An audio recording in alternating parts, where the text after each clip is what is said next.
Hello दोस्तों। स्वागत है आपका फिर से पीएनसी के ऑनलाइन प्लेटफॉर्म पर। तो हम कल बात कर रहे थे मैकेनिकल वेंटिलेशन के बारे में। वो टॉपिक थोड़ा सा रोक दिया गया था क्योंकि बहुत लंबी क्लास हो गई थी। तो आज उसी क्लास को अपन कंटिन्यू करेंगे। कौन सी क्लास? मैकेनिकल वेंटिलेशन की। मैं बता रहा था कल आपको मैकेनिकल वेंटिलेशन के बारे में मैंने बताया था क्या? इसके बारे में मैकेनिकल वेंटिलेशन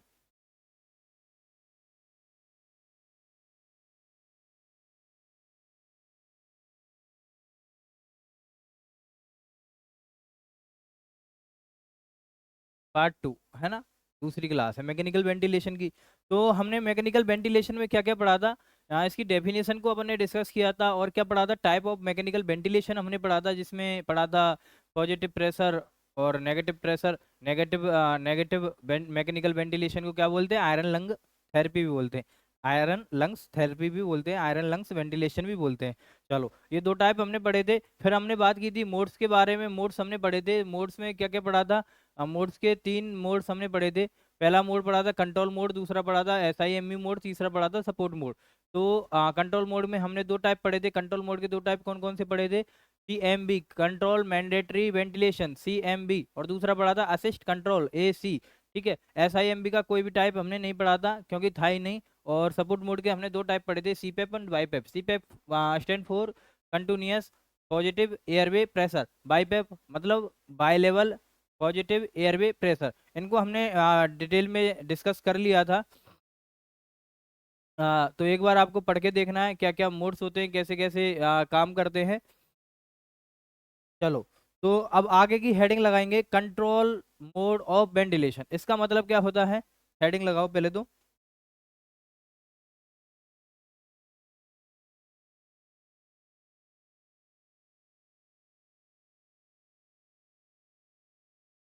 हेडिंग लगाएंगे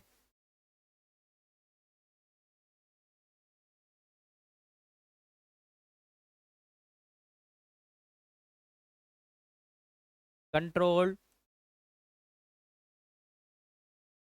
control type of ventilation. Controlled type of ventilation. Sir, इसका मतलब क्या होता है? मतलब अपन समझेंगे, इसका मतलब समझेंगे। कंट्रोल टाइप ऑफ वेंटिलेशन का मतलब क्या होता है कि वेंटिलेटर अपन चला रहे हैं, वो तो अपन ने मोड पे कर लिया। ठीक है, मोड तो अपने चला लिया। अब कंट्रोल उसको कैसे कर रहे हैं? या तो प्रेशर से कंट्रोल कर रहे हैं, या फिर वॉल्यूम से कंट्रोल कर रहे हैं, या टाइम से कंट्रोल करते हैं। क्यों? कैसे सर? ये तो समझ में ही नहीं आई। बात समझ में आएगी। हम बोल रहे हैं कि वेंटिलेटर अपन चला रहे हैं, मोड्स अपने डाल दिया। अब इंस्पिरेशन उसने दिया। ठीक है, वेंटिलेटर ने क्या किया? पेशेंट को लंग्स तक इंस्पिरेशन दिया। अब कितने टाइम बाद वो एक्सपिरेशन कराएगा? एक्सपिरेशन इनहेल किया, और कितने टाइम बाद वो कितने प्रेशर पे या कितने वॉल्यूम के बाद। ये तीन तीन मोड होते हैं, तीन कंट्रोल टाइप होते हैं। पहले लिख लो एक बार, फिर मैं इसको अच्छे से एक्सप्लेन कर दूंगा आपको। कंट्रोल टाइप में पहला कौन सा? Pressure control.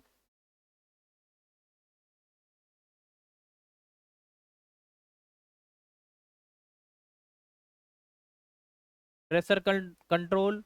आज की क्लास बहुत खास होने वाली है, यहाँ से कुछ क्वेश्चन निकल के आएंगे। ठीक है, मैं बता दूंगा। Volume control.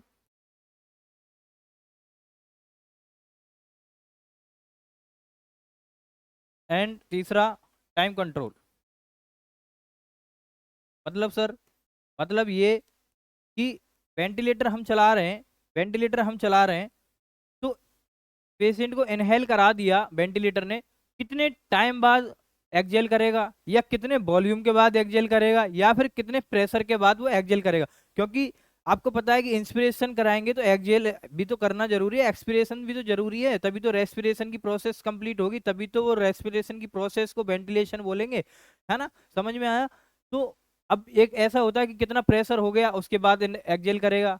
ऐसा थोड़ी है कि तुम इंस्पिरेशन इंस्पिरेशन करा रहे हो, एक्सपिरेशन तो हो रहा है, हो ही नहीं रहा। है ना? ऐसा भी तो होगा कि आपने इनहेल ही इनहेल पेशेंट को करा रहे हो, तो एक्जेल कब कराओगे? एक्जेल एक्जेल कराने का वो पॉइंट, वो किससे कंट्रोल करेंगे? या तो प्रेशर से करेंगे, या वॉल्यूम से करेंगे, टाइम से करेंगे। समझ में आया? कि इनहेल हो गया, अब उसको एक्सहेल कैसे कराएंगे। ठीक है, तो पहला लिखेंगे हेडिंग में, पहली हेडिंग लगाएंगे प्रेशर कंट्रोल, पहला लगाएंगे प्रेशर कंट्रोल।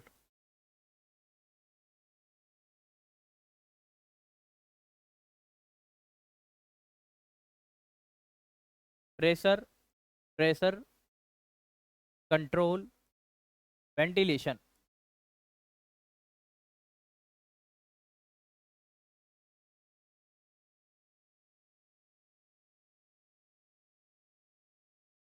एक बार पढ़ लोगे, एक बार समझ लोगे, एकदम आईसीयू के कंसल्टेंट की सी फीलिंग आ जाएगी तुम्हारे, तुम बोलोगे वेंटिलेटर चलाओगे, जिस इस पे डाल दो, इस पे डाल दो, इस असिस्ट, या असिस्ट कंट्रोल पे लगाओ, है ना, SIMB पे लो, समझ में आएगा फिर। तो आपको पढ़ना पड़ेगा।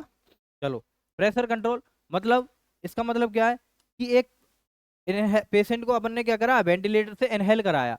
अब एक फिक्स अपन ने सेटिंग कर दी कि इतना प्रेशर एल्वोलाई में, इतना प्रेशर लंग्स में बन गया, उसके बाद पेशेंट क्या कर देगा, एक्सहेल कर देगा। समझ में आया कैसे, कि मतलब देखो, लिया मैंने, सांस लिया, ब्रीदिंग की, अब प्रेशर कितना जनरेट होगा वो अपन वेंटिलेटर में फिक्स कर देंगे कि इतना प्रेशर होगा, तब वो पेशेंट क्या कर देगा, एक्सहेल कर देगा, एक्सहेल एक्सप्रेशन कर देगा, सांस बाहर निकाल देगा। समझ में आया। वेंटिलेटर में एक सेटिंग कर देंगे कि जितना प्रेशर लंग्स में चाहिए उतना आपने सेटिंग कर दिया, अब उतना प्रेशर बन गया तो उसके बाद पेशेंट क्या करेगा, इंस्पायरेशन करने के बाद एक्सप्रेशन कर देगा। सांस निकालना भी तो जरूरी है, तो लिखेंगे इसमें क्या लिखेंगे, fix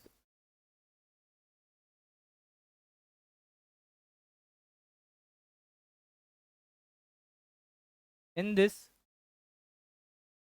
in this prefix, prefix, prefix pressure, पहले से फिक्स कर देंगे pressure in ventilator setting,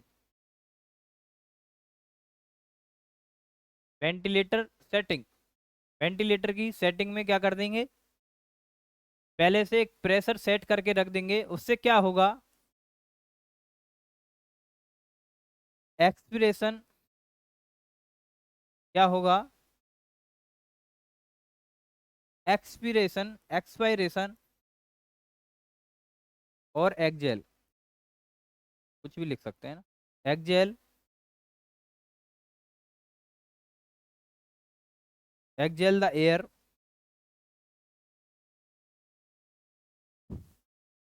from lungs, from lungs after inspiration, inspiration के बाद क्या करेगा, पेशेंट एक्जेल कर देगा, उतना प्रेशर मेंटेन हुआ लंग्स में, और पेशेंट क्या कर देगा, एक्जेल कर देगा फ्रॉम लंग्स आफ्टर इंस्पिरेशन।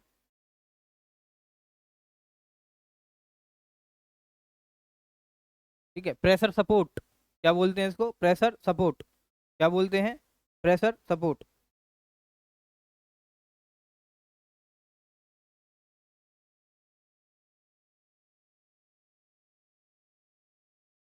ठीक है,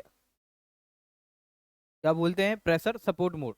ठीक है, अब देखो मोड अलग, वो तो मोड है ही है, वो तो मोड है ही है, लेकिन अब मोड के साथ इसको भी रखा जाता है कि प्रेशर सपोर्ट पे रख रहे हैं, वॉल्यूम सपोर्ट पे रख रहे हैं, या फिर टाइम सपोर्ट पे रख रहे हैं। ठीक है, तो समझ में आ रहा है आपको, वो तो मोड हो गए, लेकिन ये क्या है, ये सेटिंग है, ये सेटिंग है बच्चा। ठीक है, प्रेशर सपोर्ट। चलो, अब इसमें दूसरी लाइन लिखेंगे, यूज फॉर, प्रेशर से, प्रेशर सपोर्ट पे कम रखा जाता है, प्रेशर कंट्रोल पे कम रखा जाता है, क्यों, मान लो इतने जरूरत है ही नहीं प्रेशर की, और प्रेशर अपन ने फिक्स करके रख दिया, लंग्स हो सकते हैं, फट सकते हैं, तो ये use for short time, short time के लिए यूज करते हैं। ठीक है, यूज करते हैं शॉर्ट टाइम के, ये लीस्ट कॉमन नहीं है, समझ गए, ये है शॉर्ट टाइम के लिए अपन को यूज करना, यूज मेनली, कब, कब करते हैं use, use mainly post operative patient, post operative patient के लिए अपन यूज करते हैं मेनली, चलो, ये हो गया आपका प्रेशर कंट्रोल वेंटिलेशन। दूसरा लगाएंगे, दूसरा लिखेंगे volume control ventilation.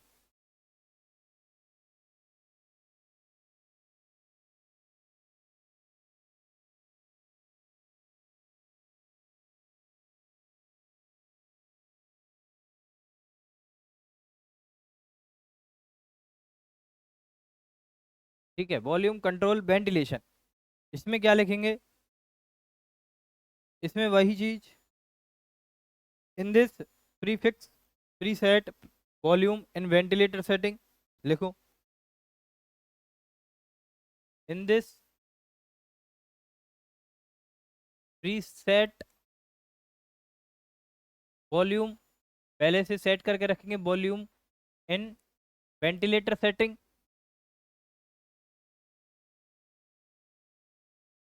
Ventilator setting,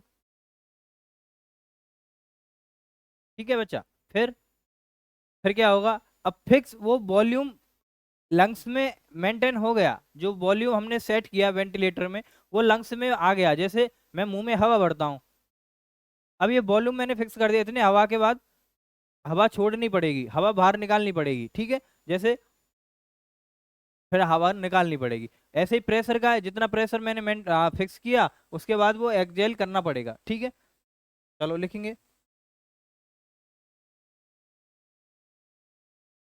वही ये लाइन लिख लो, एक्सपिरेशन और exhale the air from the lungs after inspiration, लिखो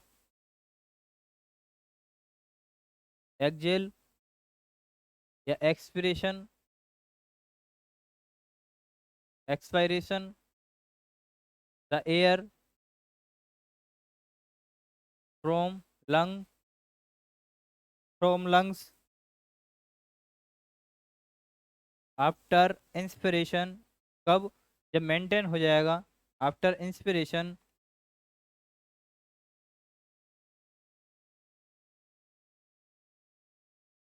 इंस्पिरेशन कब, व्हेन मेंटेन, व्हेन मेंटेन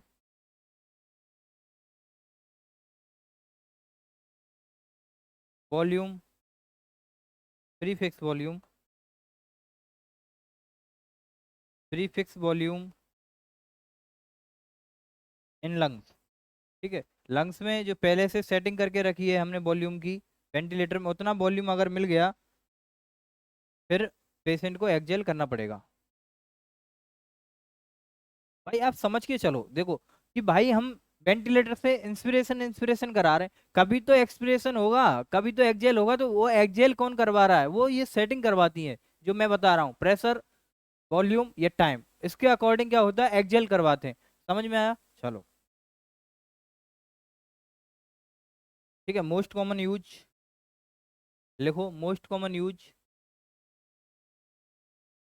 वो कौन, वो शॉर्ट टाइम के लिए था, ये long time, most common use for long time, long period of time, use for, use for long time, long time and most common यही है, most common, most common, MC, most common, ठीक है।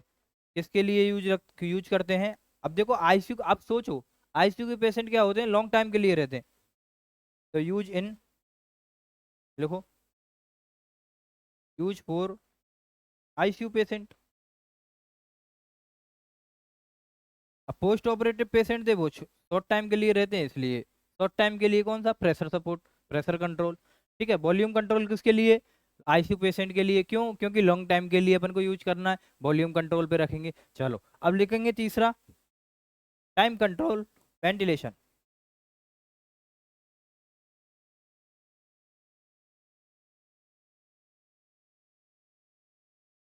Time control ventilation,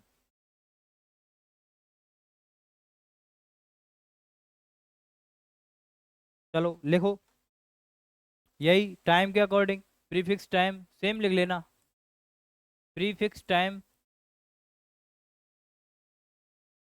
एक fix time कर लेंगे ventilator में कि इतने टाइम के बाद, 5 मिनट के बाद, सॉरी 5 मिनट तो बहुत ज़्यादा हो जाएगा, ठीक है, 30 सेकंड के बाद, 1 सेकंड के बाद, 2 सेकंड के बाद एक्सहेलेशन करवाना है। ठीक है, ऐसे उसको एक्सहेल का टाइम फिक्स कर लेंगे, pre fix time in ventilator, in ventilator setting.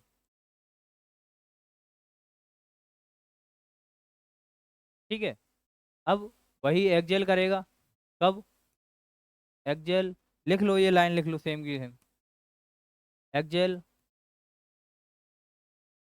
लिख लो, exhale expression from, exhale expression the air from the lungs from, देखो, एक्सहेल या expression, expression the air, air from lungs, from lungs after inspiration, after inspiration, कब, after completion, complete, after complete the preset time, जब preset time complete हो जाएगा तब patient क्या करेगा, expiration कर देगा। ठीक है, ये बार बार होती रहेगी, वो ऑटोमेटिक होता रहेगा, फिर वेंटिलेटर ऑटोमेटिक इनहेल तो कर ही रहा है, एक्सहेल करवाता रहेगा। ठीक है, तो उसी प्रोसेस को क्या बोलेंगे, वेंटिलेशन, रेस्पिरेशन। ठीक है, कब यूज करते हैं, देखो, यूज फॉर, क्वेश्चन आ सकता है, यूज फॉर मेनली चिल्ड्रन, बच्चों के लिए यूज करते हैं कौन सा, टाइम कंट्रोल वेंटिलेशन। ठीक है, ये 3 क्वेश्चन मैंने बताए हैं, चिल्ड्रन और पीडियाट्रिक पेशेंट।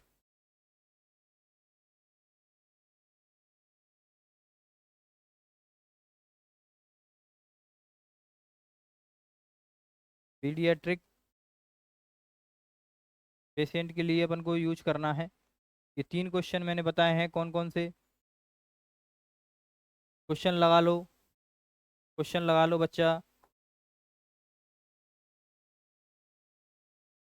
क्वेश्चन लगा लो,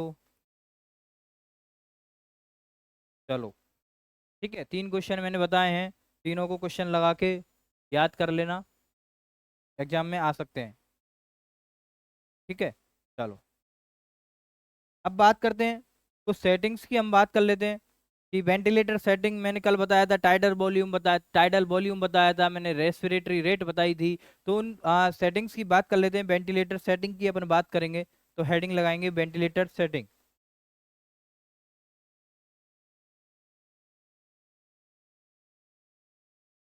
टाइडल वॉल्यूम मैंने पढ़ा दिया था कल, तो सेम कॉपी करना है, वेंटिलेटर सेटिंग।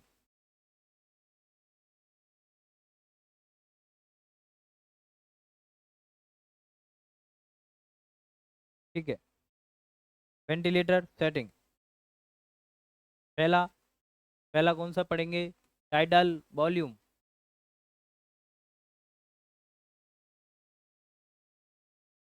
टाइडल वॉल्यूम मैंने पढ़ा दिया था,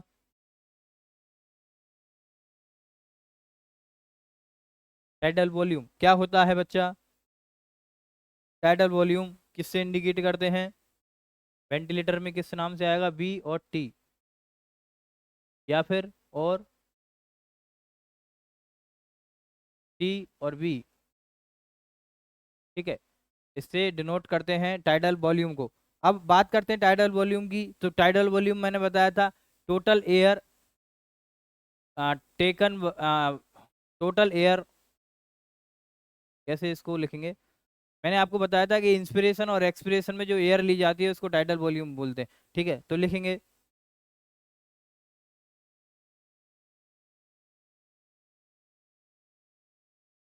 एयर, एयर,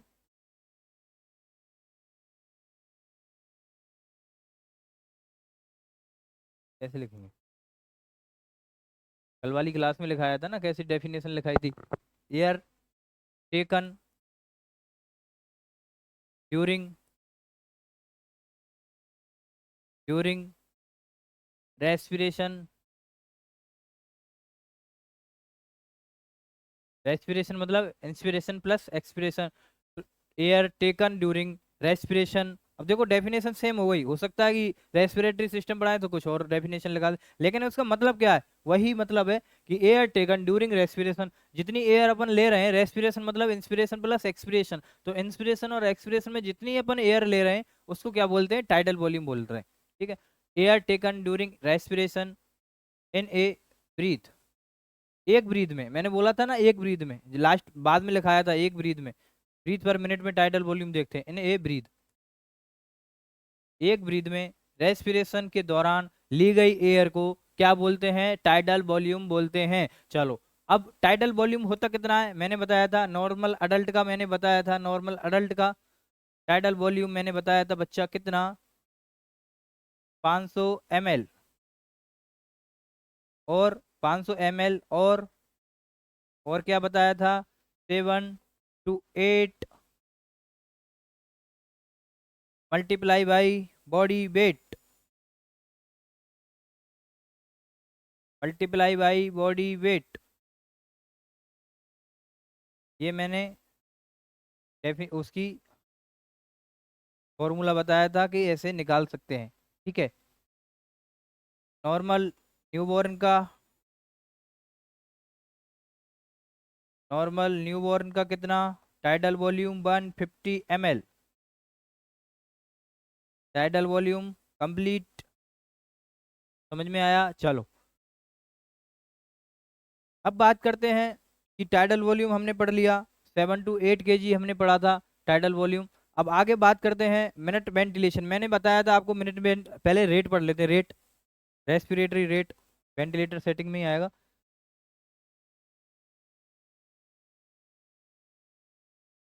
दूसरा लिखेंगे, कैसे हेडिंग डाल रहे हैं, हाँ ठीक है,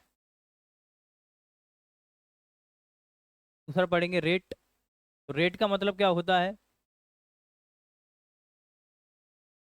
रेस्पिरेटरी रेट,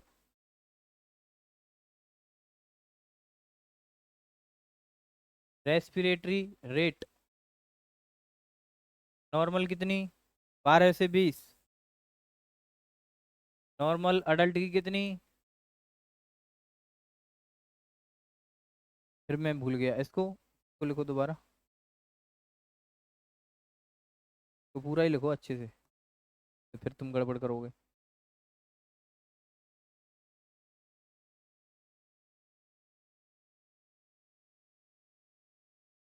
पर ब्रीद,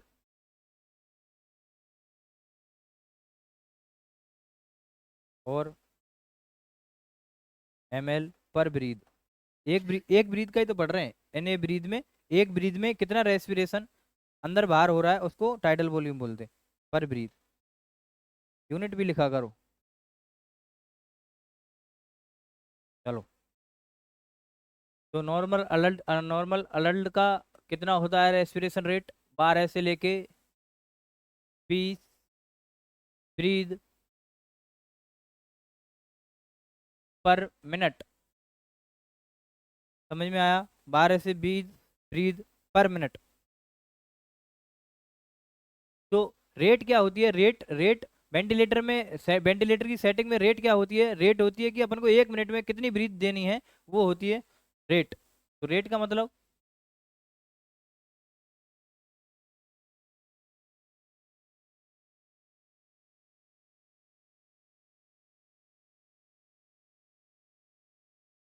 रेट का मतलब,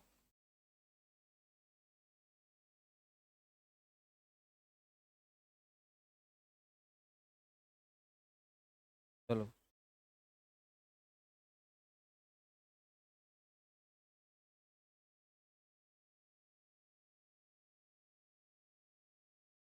ठीक है, रेट का मतलब क्या होता है, इन वेंटिलेटर सेटिंग ब्रीथ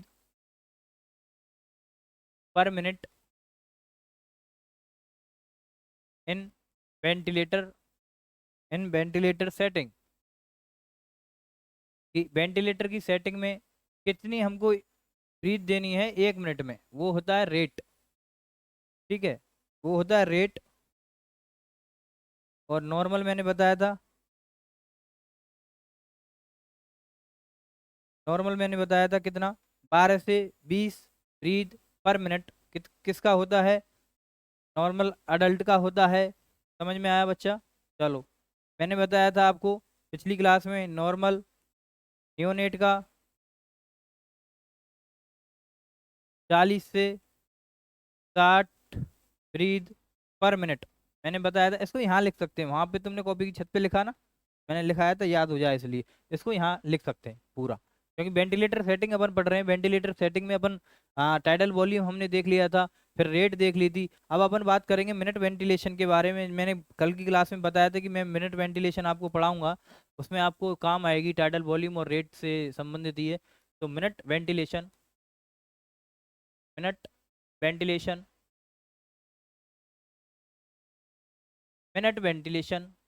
क्या होता है बच्चों?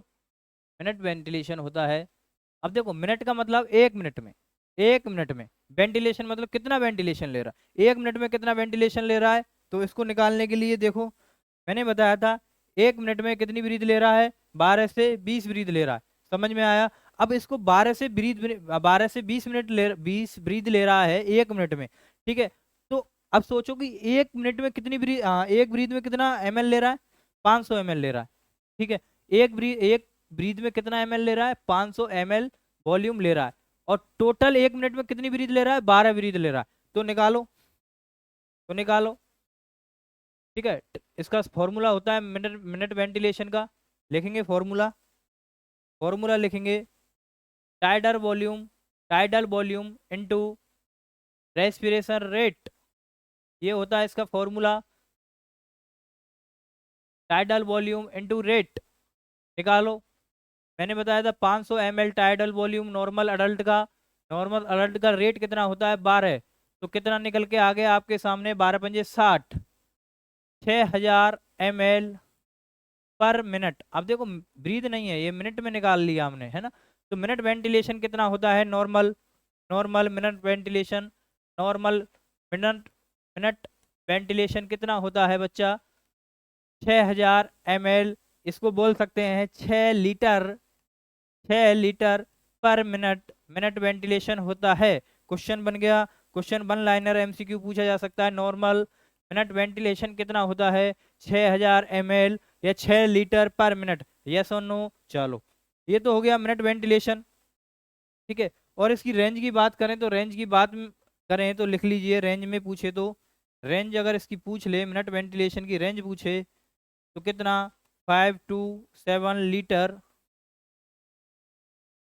पर मिनट। रेंज अगर पूछे तो रेंज में आपको आंसर दे देना है मिनट वेंटिलेशन का, ठीक है। ये फॉर्मूला होता है, इसको याद रख ले, ये ऐसे कि ऐसे पूछा जा सकता है। मिनट वेंटिलेशन पर क्या मतलब क्या होता है, मल्टीप्लाई वो दे देगा, ऐसे कि ऐसे ही छाप के देगा, टाइडल वॉल्यूम इनटू रेट, ठीक है। क्या देगा, टाइडल, को ऐसे लिखना भी पड़ेगा, ये टाइडल वॉल्यूम है ना, यहाँ पे लिख देता हूँ मैं,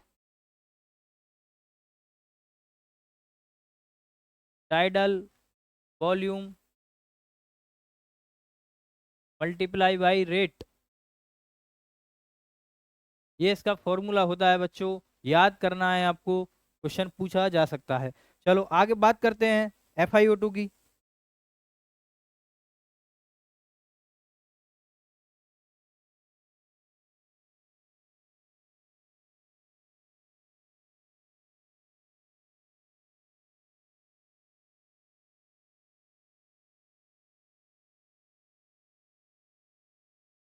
चलो, हमने 3 वेंटिलेटर की सेटिंग पढ़ ली, अब चौथी अपन पढ़ेंगे FiO2।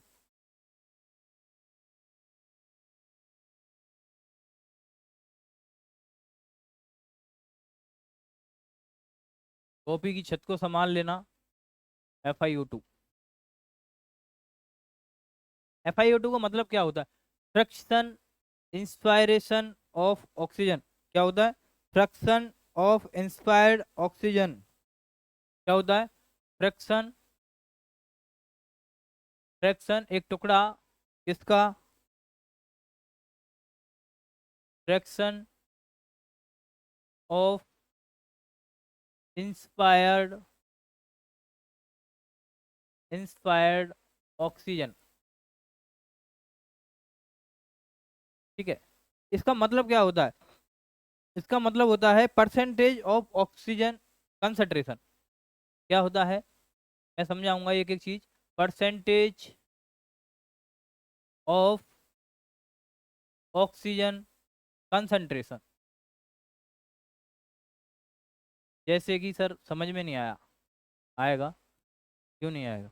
देखो आप इन्वायरमेंट में देखो, इन्वायरमेंट में कितनी परसेंट ऑक्सीजन होती है? 21% ऑक्सीजन होती है। ठीक है। तो अपन बोल सकते हैं कि ऑक्सीजन का मिक्सचर कितना होता है एनवायरनमेंट में, पूरी गैसेज मिक्सचर में ऑक्सीजन का परसेंटेज कितना होता है, फ्रैक्शन कितना होता है, ऑक्सीजन का टुकड़ा कितना होता है? वो होता है 21%। किसमें? एनवायरनमेंट में। ये कहने का मतलब है FiO2 का मतलब क्या होता है कि पूरे एनवायरनमेंट में, पूरे उस गैसेज के मिक्सचर में ऑक्सीजन का परसेंटेज कितना है। ठीक है। या फिर बोल सकते हैं percentage of oxygen in gases mixture. और क्या बोल सकते हैं? Percentage of O2 in gases mixture. Gases mixture. Mixture. अब देखो एनवायरनमेंट में तो कितना होता है? एनवायरनमेंट में कितना होता है? एनवायरनमेंट में होता है 21%। अब आप एक चीज समझ के चलिए कि अगर पेशेंट बिना पेशेंट अगर 21% से सरवाइव कर रहा था, वो ब्रीदिंग ले रहा था, तो उसको वेंटिलेटर पे लेने की जरूरत क्यों पड़ी? तो हमेशा याद रखना, जब वेंटिलेटर की सेटिंग अपन करेंगे तो उसमें FiO2 कितना रखेंगे? 21 से तो सर ज्यादा ही रहेगा, क्योंकि अगर 21 पे ही चलाना था तो एनवायरनमेंट से ले सकता था ना। लेकिन वो एनवायरनमेंट पे सरवाइव नहीं कर पा रहा, तो इसको क्या करेंगे? 21 से ज्यादा रखेंगे। 21 से ज्यादा रखेंगे तो कितना रखते हैं ज्यादा? तो इन वेंटिलेटर में कितना रखते हैं? लिखो, in ventilator setting, in ventilator setting, in ventilator setting always start, always start कितने से स्टार्ट करते हैं? ऑलवेज स्टार्ट, देखो पीड्स में अलग पढ़ेंगे, पीड्स में थोड़ा सा कम से स्टार्ट करते हैं ना। Always start, always start the FiO2,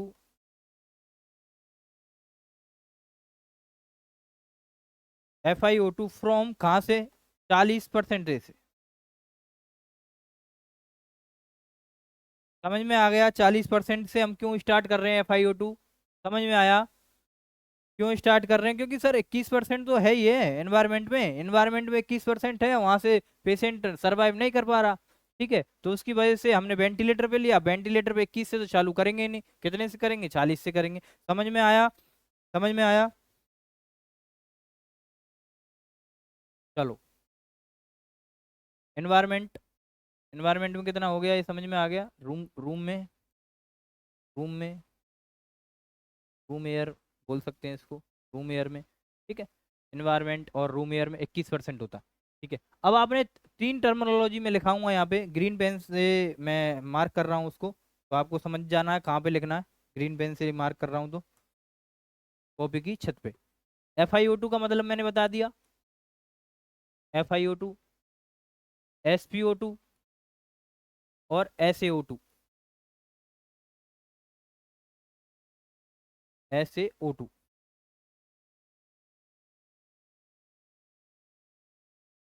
तीनों को समझ लेंगे। इसका मतलब क्या होता है? फ्रैक्शन, क्या होता है? Fraction, fraction of, fraction of inspire oxygen, saturation SpO2 का, सेचुरेशन ऑफ पार्शियल O2,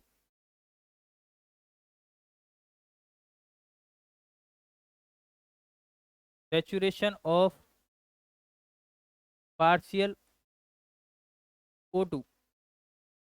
सबकी नॉर्मल वैल्यू अपन लिख लेंगे, सेचुरेशन ऑफ पार्शियल O2। ठीक है। और इसका मतलब होता है आर्टरी का जो O2 ऑक्सीजन सेचुरेशन होता है ना, उसको बोलते हैं SaO2, saturation of arterial O2।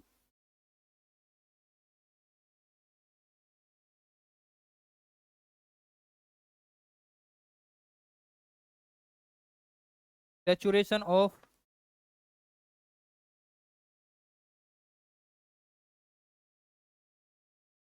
Arterial arterial O2। Arterial मतलब आर्टी का, आर्टरी का, आर्टरी जो होती है महाधमनी, उसका ऑक्सीजन सेचुरेशन। ठीक है, एक होती है वेन्स, एक होती है आर्टरी। अपन पढ़ लेंगे इसको कहाँ पे, एनाटॉमी में और कार्डियक वेस्कुलर सिस्टम में। ठीक है, आर्टरी और वेन्स। तो अपन को आर्टरी का लेना है। आर्टरी का मोस्ट एक्यूरेट होता है, क्योंकि आर्टरी में क्या है, ऑक्सीजनेटेड ब्लड सर्कुलेट होता है। समझ में आया। और आर्टरी में क्या होता है, शुद्ध रक्त बहता है। समझ में आया। इसलिए क्या, मोस्ट एक्यूरेट। इसलिए क्यों, क्या है, मोस्ट एक्यूरेट, मोस्ट एक्यूरेट है, मोस्ट एक्यूरेट है। ठीक है, इसकी नॉर्मल वैल्यू लिख लो कॉपी की छत पे। इसका तो मैंने बता दिया एनवायरनमेंट में कितना होता है और फला स्टार्ट कहाँ से करते हैं। ठीक है, सेचुरेशन का 96 से 100 नॉर्मल। ठीक है, सेचुरेशन ये होता है 82। देखना कभी एबीजी करते हैं ना, एबीजी में आता है ना 82, क्योंकि एबीजी कहाँ से निकालते हैं, आर्टीरियल ब्लड गैस। एबीजी कहाँ से निकालते हैं, आर्टरी से निकालते हैं। तो उसमें SaO2 लिखा आता है। SaO2 कितना होता है, 80 से 100, 80 टू 100। ठीक है, ये होता है। ये इसको कॉपी की छत पे लिख लेना। अब बात कर रहे थे अपन वेंटिलेटरी, वेंटिलेटरी सेटिंग की अपन बात कर रहे थे। तो हमने क्या क्या पढ़ लिया, टाइडल वॉल्यूम हमने पढ़ लिया, रेट हमने पढ़ ली। ठीक है, मिनट वेंटिलेशन हमने पढ़ लिया, और FiO2 हमने पढ़ लिया। आगे पढ़ते हैं पीप, हेडिंग लगाएंगे पीप।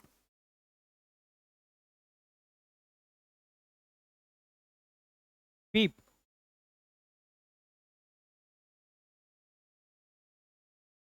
पीप का क्वेश्चन कहाँ से बनेगा, पीप का क्वेश्चन बनेगा पहला तो फुल फॉर्म से। किससे, फुल फॉर्म से। तो लिखेंगे full form, positive, positive and, positive and expiratory, expiratory pressure.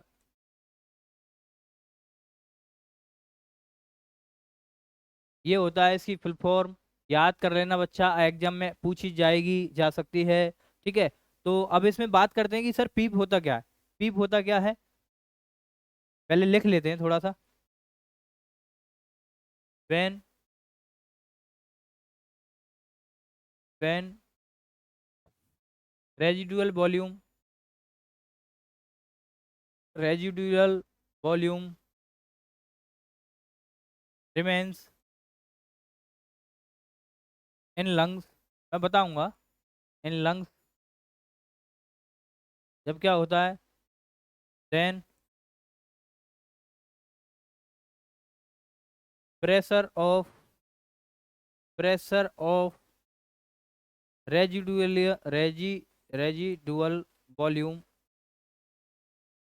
Residual tidal volume होता है, जैसे रेजिडुअल वॉल्यूम होता है, रेस्पिरेटरी सिस्टम में पढ़ेंगे अपन। Then pressure of residual volume in the lungs is called PEEP, is called PEEP. Sir अभी भी समझ में नहीं आया, नहीं आया कोई बात नहीं। पीप, पीप, अब इसको समझेंगे ना, अभी तो मैंने लिखाया है। मतलब रेजिडुअल वॉल्यूम का मतलब क्या होता है कि अपन, देखो मैंने सांस ली, मैं समझा रहा हूँ इसको, रेस्पिरेटरी सिस्टम में बहुत ध्यान से पढ़ना ये है ना। मैंने सांस ली, सांस निकाल ली, अब वॉल्यूम बच गया, कुछ वॉल्यूम तो रह गया, क्योंकि देखो सांस ली, सांस निकाल दी, इसके बाद भी मैं सांस और निकाल सकता हूँ, देखना पूरी तरह से सांस निकाल दी, फिर भी इसमें वॉल्यूम बच गया। ठीक है, फिर भी लंग्स में वॉल्यूम बच गया। अगर वॉल्यूम नहीं बचता तो क्या होता, लंग्स कोलैप्स हो जाते, चिपक जाते। भाई ये फूकना ही तो है। बैलून देखा है कभी तुमने, बैलून, बैलून को एकदम पूरी तरह से तुम निकाल देना हवा खींच के, चिपक जाएगा। चिपक जाएगा तो ऐसे ही लंग्स हैं, लंग्स क्या है, गुब्बारे हैं। तो देखो सांस ली, सांस निकाल दी, अब उसके बाद भी सांस निकाल दी, अब भी जो वॉल्यूम बचा उसको क्या बोलते हैं, रेजिडुअल वॉल्यूम। कितना होता है, 1200 ml होता है। इतना तो बचेगा ही बचेगा लंग्स में, तुम कितना भी तुम लंग्स में छेद कर लो, कुछ भी कर लो, रहेगा वो। ठीक है, कितना भी तुम फोर्सफुल एक्सपिरेशन के बाद जितना वॉल्यूम बचता है उसको क्या बोलते हैं, रेजिडुअल वॉल्यूम बोलते हैं। जैसे देखो अब मैं इंस्पिरेशन कर रहा हूँ, वो भी देखना, इंस्पिरेशन किया, अब इंस्पिरेशन के बाद और भी इंस्पिरेशन कर सकता हूँ। ठीक है, फोर्सफुल इंस्पिरेशन भी कर सकता हूँ, देखो। ठीक है, अब मैंने सांस निकाली, अब मैं फोर्सफुल सांस निकाल सकता हूँ, फोर्सफुल एक्सपिरेशन कर सकता हूँ, कर दी, उसके बाद भी रेजिडुअल वॉल्यूम बच गया, तो उसको क्या बोलते हैं, रेजिडुअल वॉल्यूम बोलते हैं। लिखना रेजिडुअल वॉल्यूम क्या होता है, रेजिडुअल वॉल्यूम ऊपर लिख लेना कॉपी की छत पे बच्चा, क्या होता है रेजिडुअल वॉल्यूम।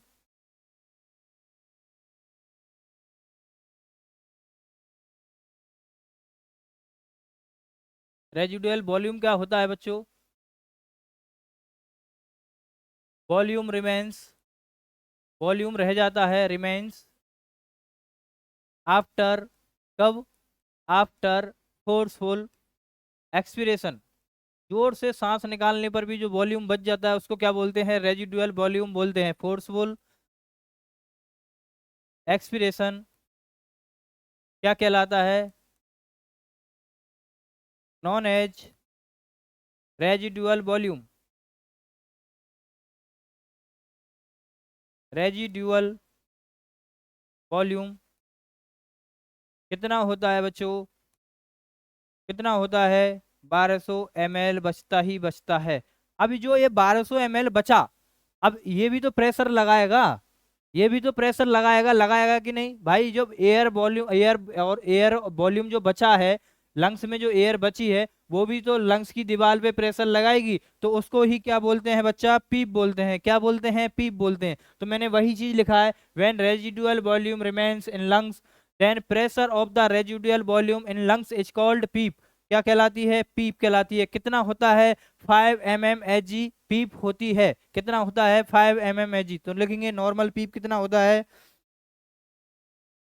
लिखो बच्चों नॉर्मल पीप कितनी होती है, नॉर्मल पीप कितनी होती है।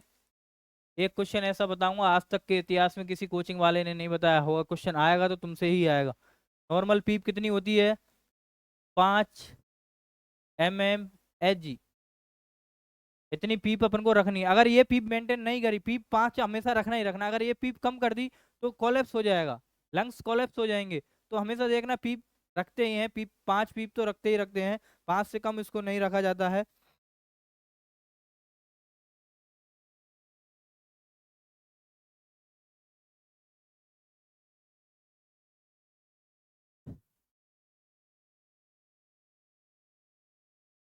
नॉर्मल पीप, नॉर्मल अडल्ट की पीप कितनी रखी जाती है, नॉर्मल अडल्ट में जब वेंटिलेटर नहीं लग रहा तब 5 होती है उसकी।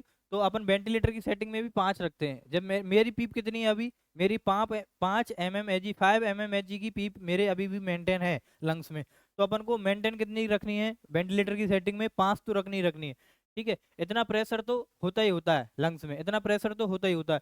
तो क्यों रखते हैं, टू प्रिवेंट, लिखेंगे क्वेश्चन बनेगा, पीप क्यों रखी जाती है, पीप क्यों रखी जाती है, तो क्वेश्चन बनेगा to prevent, to prevent collapse of lungs, collapse of lungs और एल्वोलाई। भाई जब बैलून, जो एक तरह की बैलून है, बैलून में से प्रेशर ही नहीं रहेगा तो कोलैप्स हो जाएगा, चिपक जाएगा। तो उसमें प्रेशर होना चाहिए थोड़ा बहुत तो, है ना। लंग्स और एल्वोलाई, एल्वियोलाई, समझ में आया। चलो जो मैं क्वेश्चन बताने की बात कर रहा था वो क्वेश्चन ये है, ग्रीन पेन से मैं लिख देता हूँ, साइड में लिख लेना कि इतने पीप पे, इतने पीप पे, जो इतना पीप है, एल्वोलाई इतनी फूली हुई है कि उसमें 5 mmHg का प्रेशर रहा लग रहा है उतने। अब देखो, समझो, समझो, समझो कि ये एल्वोलाई है, ये क्या है, ये एल्वोलाई है, एल्वोलाई है। अब इसमें क्या होगा, ब्लड वेसल्स भी होंगी, तो 5 mmHg का जो प्रेशर है, अब देखो मैं इसको ऐसे भी कर रहा हूँ, यहाँ पे बड़ा कर रहा हूँ, इसको 5 की जगह मैंने 10 कर दिया, तो ये फूल गई, फूल गई, ठीक है। अब इसमें से क्या जा रही है, ब्लड ब्लड वेसल से जा रही है। एल्वोलाई से क्या होता है, एयर एयर का एक्सचेंज होता है, CO2 O2 एक्सचेंज होती है ना। अब देखना, अब एल्वोलाई, एल्वोलाई छोटी थी तो ब्लड वेसल इतनी छोटी थी, एल्वोलाई बड़ी हो गई तो ब्लड वेसल्स बड़ी हो गई। अब ब्लड वेसल, अब ये होती है नॉर्मल, ये होती है क्या, नॉर्मल, नॉर्मल 5 mmHg की पीप है इसमें, नॉर्मल पीप है, ठीक है, नॉर्मल पीप है। अब नॉर्मल पीप के साथ क्या होगा कि यहाँ से कितने ml ब्लड का एयर एक्सचेंज होगा, यहाँ पे क्या होता है, एल्वोलाई से एयर एक्सचेंज होता है, ठीक है। O2 CO2 का एक्सचेंज कहाँ होता है, एल्वोलाई में होता है। तो कितने ml ब्लड का एयर एक्सचेंज होता है नॉर्मल पीप के साथ, कितने ml ब्लड का एयर एक्सचेंज होता है, कोई भी किसी भी ने भी नहीं पढ़ाया होगा, मैं बता देता हूँ, 50 ml ब्लड का क्या होता है, एयर एक्सचेंज होता है नॉर्मल पीप के साथ, कितना ml का, 50 ml ब्लड का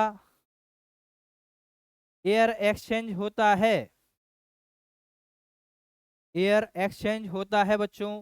क्वेश्चन कभी भी पूछा जा सकता है, किसी भी कॉम्पिटिटिव एग्जाम में पूछा जा सकता है, आएगा तुमसे ही आएगा, ठीक है। 50 ml ब्लड का एयर एक्सचेंज होता है,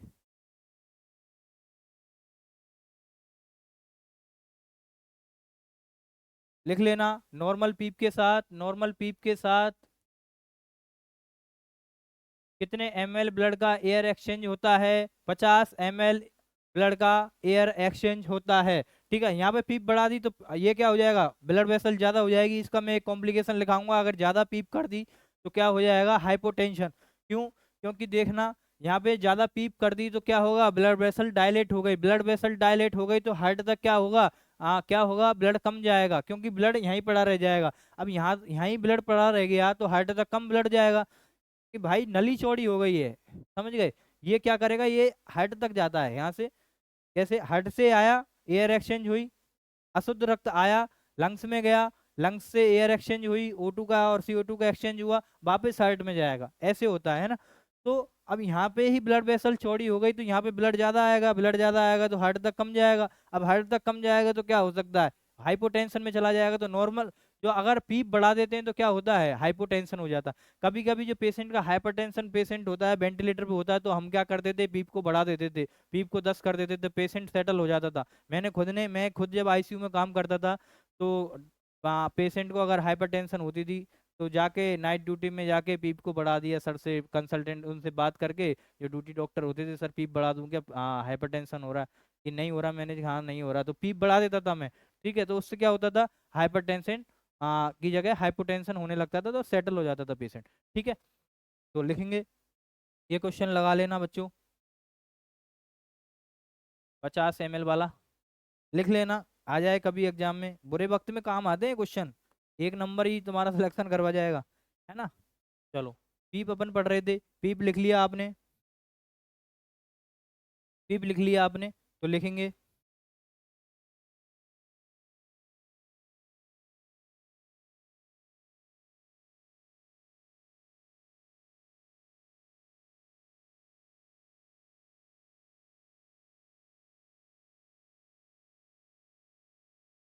चलो लिखेंगे, मैंने बताया था over dilation, sorry, if higher PEEP, मैंने बताया ज्यादा पीप कर देंगे तो क्या होगा, higher PEEP,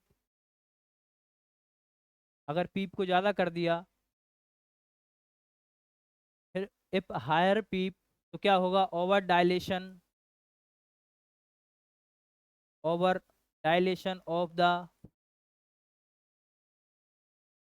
over dilation of the alveoli. देखो आप समझ रहे, आप समझने की कोशिश करो। अब ये मत सोचना कि सर कैसे वो O2 CO2 का एक्सचेंज होता है, आप यहाँ तक टच करके रहो, आगे जब क्लास लगेंगी रेस्पिरेटरी सिस्टम की, कार्डियक सिस्टम की, तो वहां पे उसको रिलेट कर दोगे। टॉपिक कब समझ में आएंगे, जब तुम्हारा एक बार पूरा सिलेबस हो जाएगा ना, तब दोबारा रिवीजन करना आप, तब आपको एकदम समझ में आ जाएगा सारी चीजें, है ना। अभी बार बार बस इसको याद करने की कोशिश करें, ठीक है। If higher PEEP, over dilation of the alveoli, over dilation of the alveoli से क्या होगा,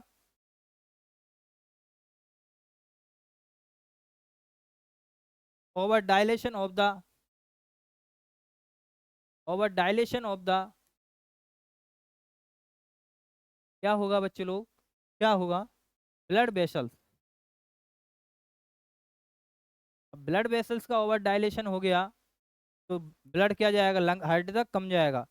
ब्लड इन द एल्वुलाई ज़्यादा हो जाएगा, क्या हो जाएगा, ब्लड इन एल्वुलाई में, एल्वुलाई में ब्लड ज़्यादा हो जाएगा, ब्लड इन एल्वुलाई, एल्वुलाई, एल्वुलाई में ब्लड क्या ज़्यादा हो जाएगा, क्या हो जाएगा, blood in alveoli and lungs increase. ठीक है। अब इनमें ब्लड की मात्रा बढ़ जाएगी तो हार्ट में क्या हो जाएगी, कम हो जाएगी, सीधी सी बात है।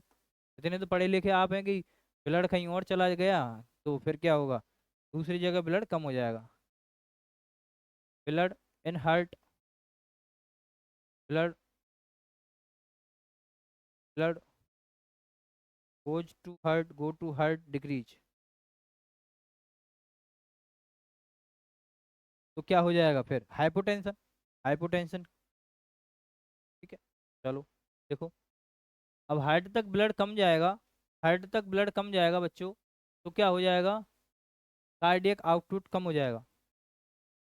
कार्डियक आउटपुट का मतलब क्या होता है, हार्ट से निकला हुआ आउटपुट, मतलब एक मोटर कितना पानी फेंक रही है वो कम हो जाएगा। हार्ट कम ब्लड बाहर पंप करेगा, है ना, उसका मतलब होता है cardiac output decrease. Cardiac output, cardiac output का मतलब देखो, कार्डियक मतलब हार्ट, आउटपुट मतलब बाहर निकालना, हार्ट से ब्लड कम बाहर निकलेगा, कार्डियक आउटपुट, और उससे क्या होगा, हाइपोटेंशन। तो ये कॉम्प्लिकेशन क्या आ गया, हाइपोटेंशन। ठीक है, ये नोट डाउन कर लो, डाउन कर लो,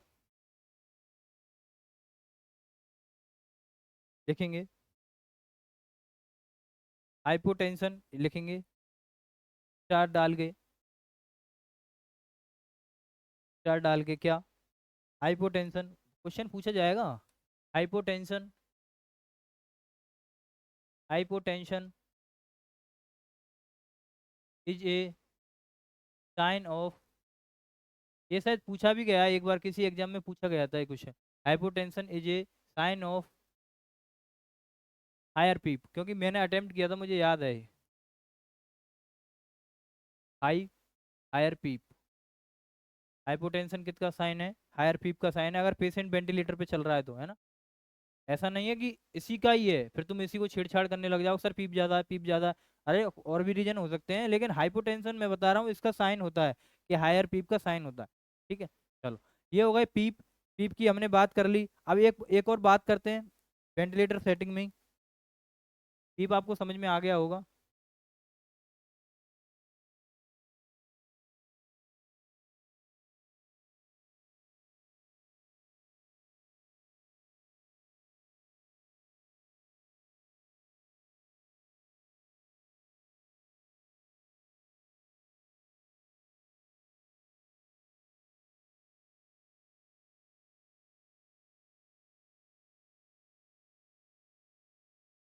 ठीक है, पीप आपको समझ में आ गया होगा।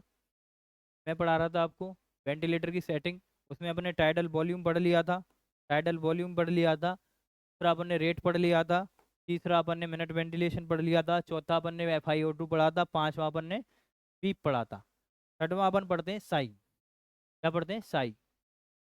साई को बहुत अच्छे से पढ़ा देंगे। क्या पढ़ेंगे, साई। क्या पढ़ेंगे, साई। क्या पढ़ेंगे, देखो हेडिंग लगाएंगे, हेडिंग लगाओ, कौन सा है, छठवां है ना, छठवां पढ़ेंगे, SIH,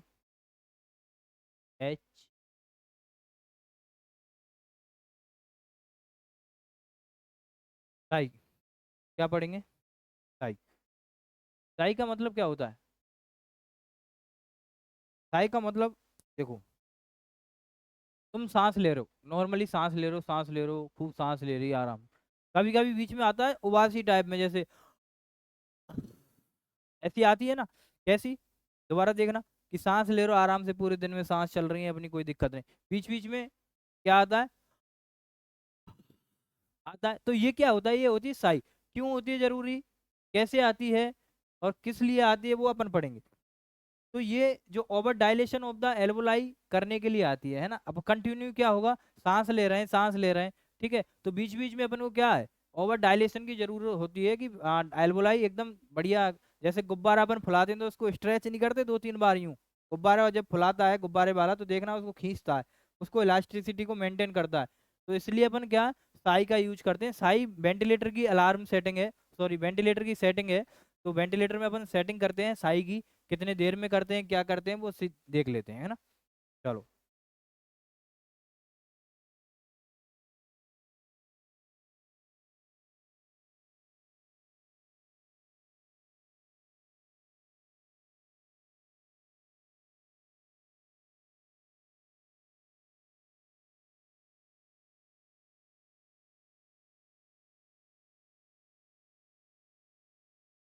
साई, साई पढ़ रहे थे। ये क्या होता है, देखो, volume of the air,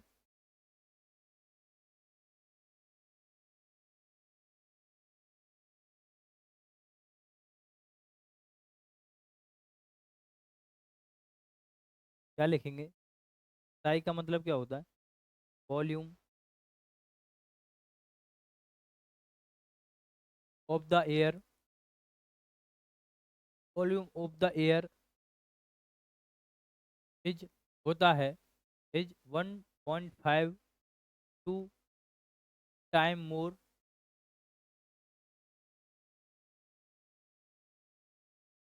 is 1.5, 1.5 से 2 गुना होता है, 2 टाइम मोर, और फ्रॉम किससे, टी सेट वॉल्यूम से, फ्रॉम फ्री सेट, जो वेंटिलेटर में अपन टाइडल वॉल्यूम सेट किया है ना, उससे कितना, कितना ज़्यादा होता है, कितना ज़्यादा होता है, 1 से 2 टाइम मोर होता है, 1.5 से 2 टाइम, मतलब 1 से 1.5 से 2 गुना ज़्यादा वेंटिलेटर की सेटिंग में जो वॉल्यूम है उससे ज़्यादा होता है। तो क्या बोलते हैं, साई बोलते हैं। प्री सेट, एक बार लिख लो फिर मैं समझाता हूँ, प्री सेट वॉल्यूम,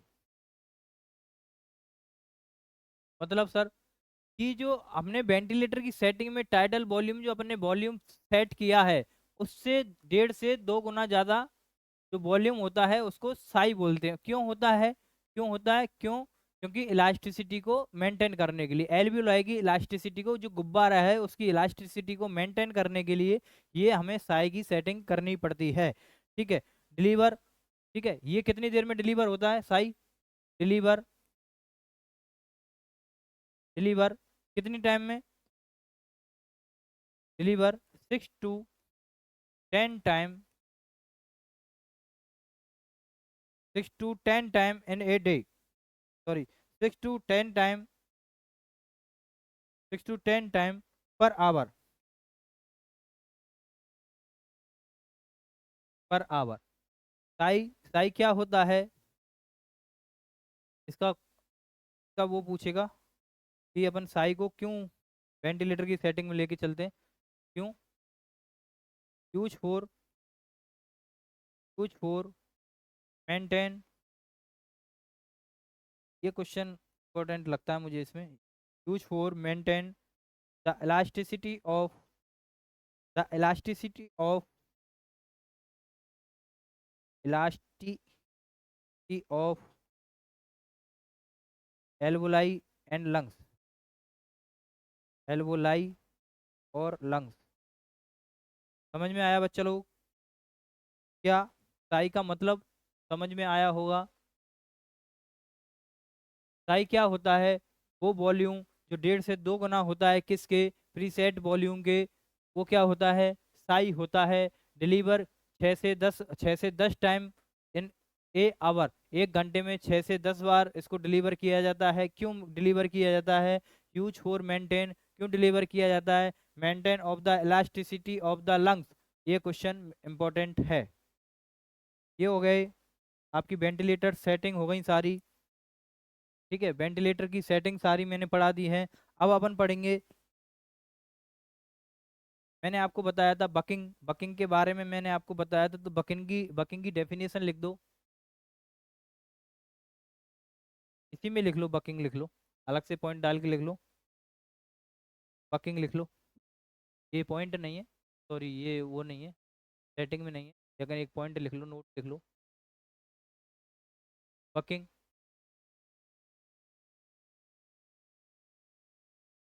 फाइटिंग, ये तो लिखा दिया है, इसको रहने दो, फिर इसको रहने दो, लिखा तो दिया है। ठीक है, चलो अब अपन बात करते हैं एक खास टॉपिक के बारे में, वेंटिलेटर अलार्म के बारे में अपन बात करेंगे। यहाँ से एक क्वेश्चन पूछा जाता है बच्चों, एक क्वेश्चन हमेशा इस एग्जामों में पूछा जाएगा, तो हेडिंग डालेंगे वेंटिलेटर अलार्म।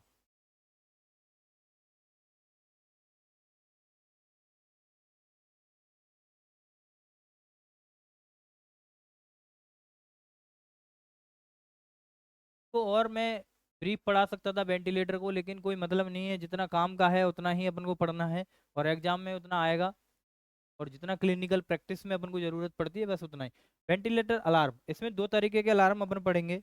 पहले जैसा आपको पता है, मैं टेबल बनवा देता हूँ, तो टेबल से अपन पढ़ के अच्छे से उसको कवर कर लेंगे, है ना।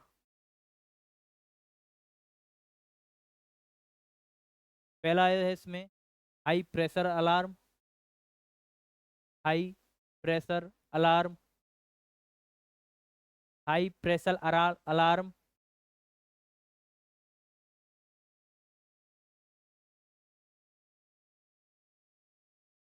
दूसरा लो प्रेशर अलार्म।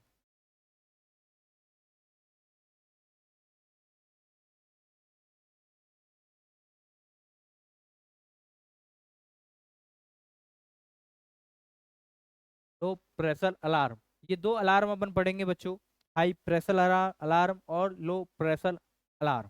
चलो, अब यहाँ से एक क्वेश्चन हमेशा पूछा जाएगा, हमेशा एक क्वेश्चन पूछा जाएगा, या तो लो प्रेशर अलार्म अलार्म से पूछा जाएगा, या फिर हाई प्रेशर अलार्म से पूछा जाएगा।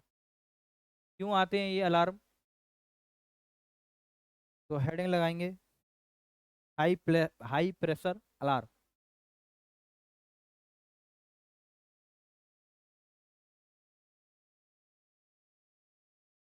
हेडिंग लगाएंगे हाई प्रेशर अलार्म।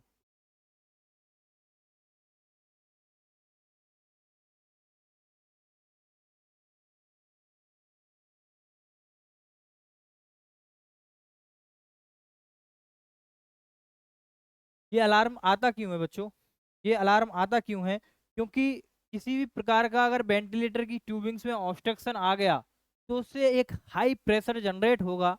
ठीक है, मान लो कोई नली है, नली के पाइप में कुछ फंस गया, तो नली में क्या हो जाएगा, प्रेशर ज़्यादा हो जाएगा, और मोटर पे क्या हो जाएगा, प्रेशर ज़्यादा हो जाएगा। ठीक है, जैसे कि जैसे कि बैलून हमने फुला लिया और उसको ऑब्स्ट्रक्ट कर दिया आगे से, और बैलून को दबाएंगे, तो उसमें एक प्रेशर क्रिएट होगा, उस हवा का एक प्रेशर क्रिएट होगा, उसकी वजह से क्या होगा, हाई प्रेशर होगा, हाई प्रेशर अलार्म जनरेट होगा। तो समझ में आएगा, due to its occur due to इस, ये क्यों होता है लिखेंगे,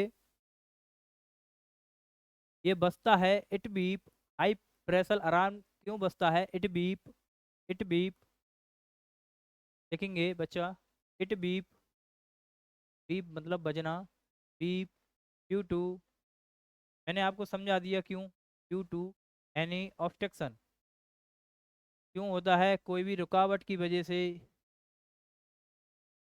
यात्रा में आई रुकावट के लिए हमें खेद है, तो खेद नहीं करना है, हमें जाके देखना है कि क्या दिक्कत हो गई है ना, पेशेंट को क्या दिक्कत हो रही है। मैंने बताया था कि जो बैलून होता है, बैलून को आगे से ऑब्स्ट्रक्ट कर देंगे, और उसको जब प्रेशर लगाएंगे, उसको दबाएंगे, तो उसमें एक हाई प्रेशर क्रिएट होगा, तो उस हाई प्रेशर की वजह से, यानी ऑब्स्ट्रक्शन की वजह से वो हाई प्रेशर जनरेट हो रहा है, हाई प्रेशर जनरेट होता है, तो हाई प्रेशर अलार्म बीप करता है। समझ में आया, चलो, ड्यू टू एनी ऑब्स्ट्रक्शन। अब एनी ऑब्स्ट्रक्शन में क्या क्या चीजें हो सकती हैं, ऑब्स्ट्रक्शन अपन देखें, ऑब्स्ट्रक्शन की एग्जांपल लिख लेंगे, सच एज, कौन कौन सी चीजें ऑब्स्ट्रक्शन पैदा कर देंगी बच्चा, तो लिखेंगे सच एज, जैसे किंकिंग ऑफ द ट्यूब, ट्यूब का मुड़ जाना, किंकिंग, किंकिंग या कॉइलिंग या बेंडिंग, किंकिंग ऑफ द ट्यूब्स, या तो ईटी ट्यूब या कोई भी वेंटिलेटर ट्यूब जो वेंटी सर्किट मैंने बताया था, ठीक है। किंकिंग ऑफ द ट्यूब, ठीक है। सीक्रेशन, कोई भी ट्यूब में सीक्रेशन है उसकी वजह से ट्यूब ऑब्स्ट्रक्ट हो सकती है, समझ में आ गया, ठीक है। चलो, और ट्यूब वाइटनिंग की वजह से, ट्यूब वाइटनिंग की वजह से ट्यूब को पेशेंट ने मुंह में दबा लिया है, उसको वाइट कर लिया है, तो क्या हो जाएगा, ट्यूब वाइटनिंग की वजह से ट्यूब वाइटिंग, वाइट, वाइटनिंग, ठीक है। Kinking of the tube, secretion, tube whitening,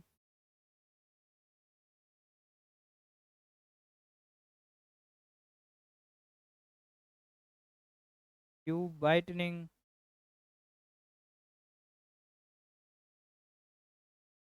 इसकी वजह से क्या हो सकता है, ऑब्स्ट्रक्शन पेशेंट को देखने को मिल सकता है। ऑब्स्ट्रक्शन आएगा तो क्या होगा, हाई प्रेशर अलार्म बजेगा।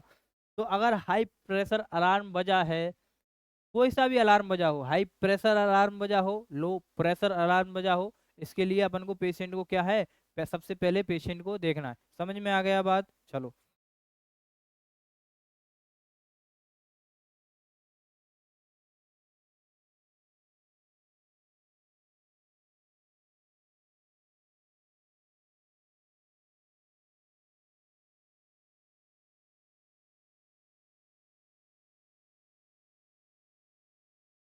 चलो, इसमें क्या है, लिख सकते हैं नर्सिंग रेस्पॉन्सिबिलिटी में, बगल में वैसे मैं लिखा दूंगा नर्सिंग रोल क्या है इसका, यहाँ इस इधर लिखेंगे हाशिया के बगल में, ठीक है।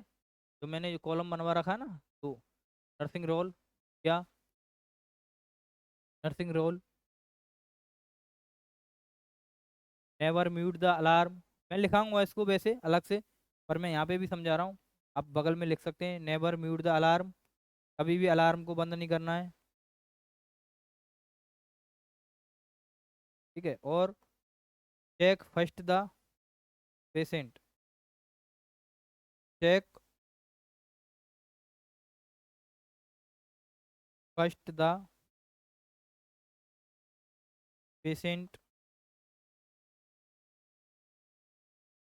पेशेंट, पेशेंट को हमेशा पहले देखना है, पेशेंट की साइड से हमें अब पहले देखना है, ये नहीं वेंटिलेटर को देखने लग जाए कि कहाँ से चल रहा है, आवाज कहाँ से आ रही, नहीं, वेंटिलेटर को नहीं देखना है बच्चों, क्योंकि दिक्कत ऑब्स्ट्रक्शन है, उसको सांस नहीं जा रही है, तुम वेंटिलेटर देख के क्या कर लोगे, वेंटिलेटर तो बजने दो साड़े को, अपन को पेशेंट की दिक्कत देखनी है, ऑब्स्ट्रक्शन है, ऑब्स्ट्रक्शन मान लो ट्यूब मुड़ी हुई है, तुम वेंटिलेटर में देख रहे हो क्या, कहाँ कहाँ से अलार्म आ रहा है, कहाँ से दिक्कत आ रही है, तो वो वेंटिलेटर की साइड, वेंटिलेटर को छोड़ो, पेशेंट की साइड जाके देखना है, जब भी कोई भी अलार्म आएगा या फिर हाई प्रेशर आ या फिर लो प्रेशर आ, अपन को जाके कहाँ देखना है, पेशेंट की साइड पे जाके देखना है कि दिक्कत क्या है पेशेंट को, और म्यूट मत करो, म्यूट कर दोगे तो दिक्कत शांत हो जाएगी, फिर वापस म्यूट करने लगेगा। और भाई ऑब्स्ट्रक्शन है, तुम देखो पेशेंट को सांस नहीं जा रहा, तुम म्यूट करके आ जाओगे, जब तक दोबारा जाओगे पेशेंट खत्म, भाई पेशेंट खत्म फिर। तो कभी भी अलार्म को म्यूट नहीं करना है, और दूसरा अपन को जाके पेशेंट को देखना है, अलार्म वेंटिलेटर की स्क्रीन पे नहीं देखना कहाँ से अलार्म आ रहा है, अपन को जाके देखना है पेशेंट की साइड पे, पेशेंट को देखना है कि क्या दिक्कत हो रही है, ठीक है। और सक्शनिंग करते रहना है बार बार, ठीक है। चलो, दूसरा लिखेंगे लो प्रेशर अलार्म, ये लिख लो 2 पॉइंट, 2 पॉइंट, ये मैं बाद में भी लिखाऊंगा, लेकिन बगल की बगल में लिख लेते हैं तो उससे थोड़ा सा अच्छा रहता है ना, ये क्वेश्चन है दोनों, नॉर्थ सेट में आए हुए हैं, नॉर्थ सेट 6-7 में आए हुए हैं, 5 में 6 में, फ्रिक्वेंट बार बार पूछे, मैंने बोला था क्लास के स्टार्टिंग में, एक एक दो क्वेश्चन ऐसे बताऊंगा जो आ रहे हैं और आएंगे, और अगले एग्जाम में भी मिलेगा, मेरी गारंटी है इसका, तो है ना, हाई इससे लो प्रेशर अलार्म से क्वेश्चन आएगा, ठीक है, अलार्म से क्वेश्चन आएगा, चाहे लो प्रेशर पूछे चाहे हाई प्रेशर पूछे, चाहे कोई सा भी क्वेश्चन पूछ आएगा। दूसरा लिखेंगे लो प्रेशर अलार्म,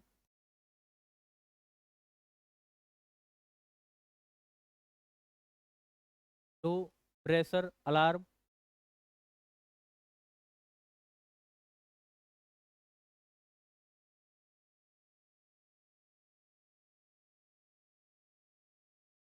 में एग्जाम निकालोगे बच्चा, पढ़ोगे एग्जाम निकालोगे, वो है ना कि ना अपन को किसी को एग्जाम निकालने के पैसे देने हैं, ना अपन को फालतू की चीजें करनी है, अपन को पढ़ना है।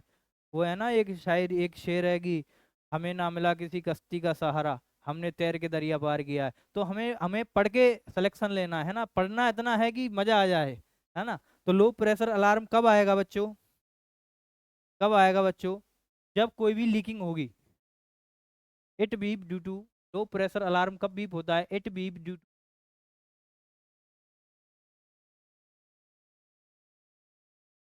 इट बीप ड्यू टू, कब, एनी, एनी लीकेज। वो क्यों आ रहा था, हाई प्रेशर कब हो रहा था, ऑब्स्ट्रक्शन की वजह से। ये अब तुम देखना, बैलून है, बैलून को हल्का सा अपने छोड़ दिया, बैलून को पकड़ा और हल्का सा उसको छोड़ दिया, जब दबाएंगे, जब एक सीटी जैसी आवाज निकलती है, तो लो प्रेशर अलार्म है ना। अब कंपेयर कर सकते हैं, अब देख सकते हैं बैलून से, तो समझ सकते हैं, ड्यू टू लीकेज। ठीक है, ड्यू टू लीकेज। अब लीकेज क्या क्या चीज से हो सकता है, ठीक है, लीकेज क्या क्या चीज से हो सकता है, कि सर्किट डिस्कनेक्ट हो गया, such as, such as, such as tube disconnection. भाई ट्यूब डिस्कनेक्ट हो गई, लीकेज हो गया, ट्यूब डिस्कनेक्शन।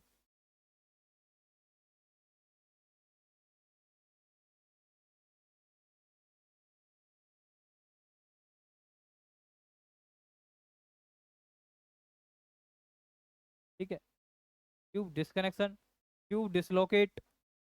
भाई डिसलोकेट, डिस्कनेक्शन मतलब हट गई है, डिसलोकेट मतलब इधर उधर हो गई है, ट्यूब डिसलोकेट।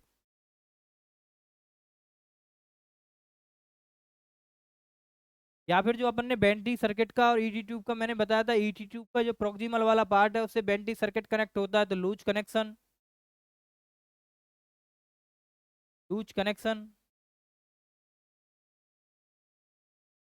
बिटवीन किस किस में, बिटवीन किस किस में, ET and venti circuit, ET and venti circuit.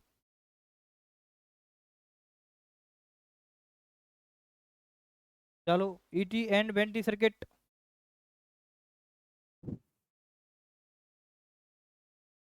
ठीक है, और क्या हो सकता है,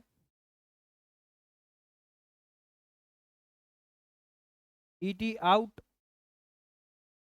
ईटी ट्यूब बाहर आ सकती है, और क्या हो सकता है, मैंने आपको बताया था कि ईटी ट्यूब को सील किया जाता है किससे, कप से।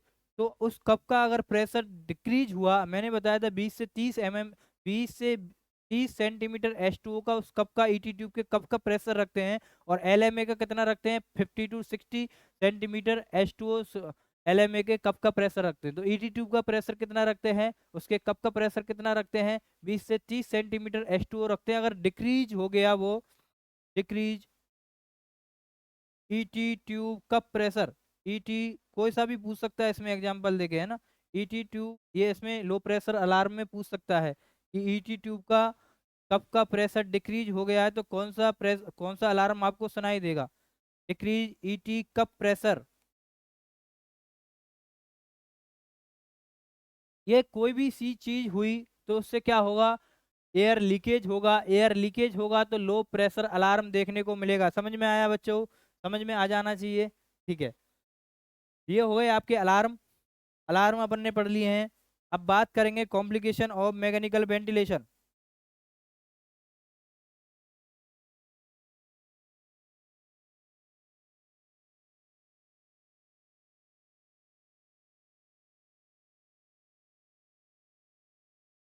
ठीक है, चलो इसमें मैंने बताया था ये वाली चीज और लिख लेते हैं।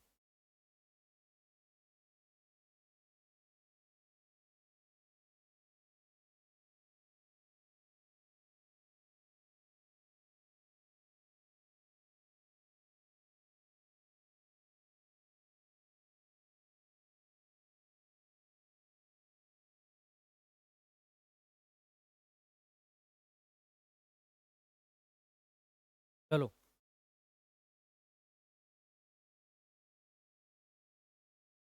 स्लाइड ऊपर नीचे हो जाती है तो फिर आपके काम आएंगी स्लाइड, इसलिए मैं सेट कर रहा हूँ।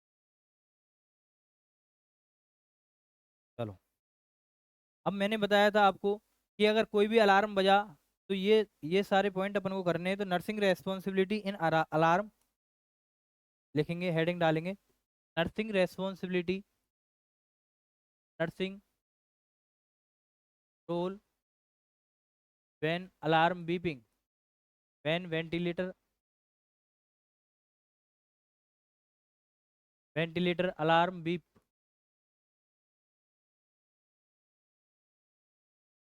अलार्म बजा तो नर्सिंग की रेस्पॉन्सिबिलिटी क्या होती है वो अपन पढ़ेंगे। तो लिखेंगे इसमें नेवर म्यूट द अलार्म। पहला लिखेंगे first assess the patient, first assess, पहले क्या देखना है, first assess the patient and patient site, patient and patient site. ये क्वेश्चन, ये मान लो ये ही पूछा जाएगा अलार्म से, ये 3-4 क्वेश्चन ही बनते हैं। First assess the patient and patient site, question क्या क्या बनेंगे अलार्म में बता दूंगा। पेशेंट साइट, ठीक है। नेवर म्यूट द अलार्म,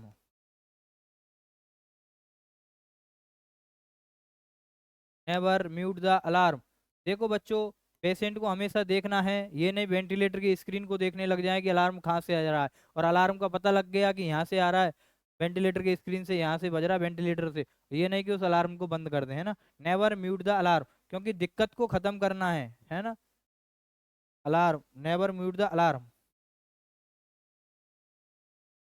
ठीक है। क्वेश्चन क्या क्या बनेंगे, सारे ही क्वेश्चन है। क्वेश्चन या तो ये पूछेगा नर्सिंग रोल का, ठीक है, नर्सिंग रोल का ये क्वेश्चन पूछेगा कि, ठीक है, क्या क्या अपन को करना है, क्या क्या नहीं करना है। या फिर ये पूछेगा कि लो प्रेशर अलार्म और हाई प्रेशर अलार्म कब कब बीप करते हैं, ठीक है। ये दो क्वेश्चन इसमें बनते हैं। ये क्वेश्चन पूछेगा कि कब कब बीप करते हैं, है ना, एग्जाम्पल देके पूछ लेगा, या फिर एनी ऑब्स्ट्रक्शन और एनी लीकेज से पूछ सकता है, और एक क्वेश्चन ये बन सकते हैं। चलो, अब अपन बात करते हैं complication of the mechanical ventilation. बस थोड़ा सा टॉपिक और बचा है अपना, आपको चीज़ें समझ में आ रही होंगी। और देखो, पढ़ते रहना है, चीज़ें समझिए तभी आएंगी जब आप बार बार रिवाइज करोगे। तो लिखेंगे कॉम्प्लिकेशन ऑफ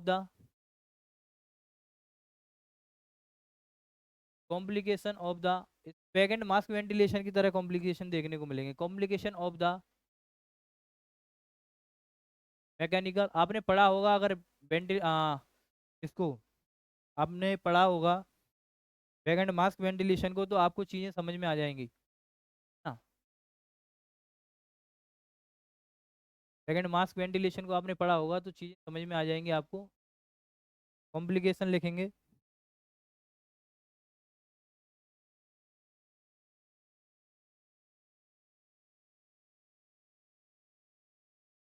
कॉम्प्लिकेशन ऑफ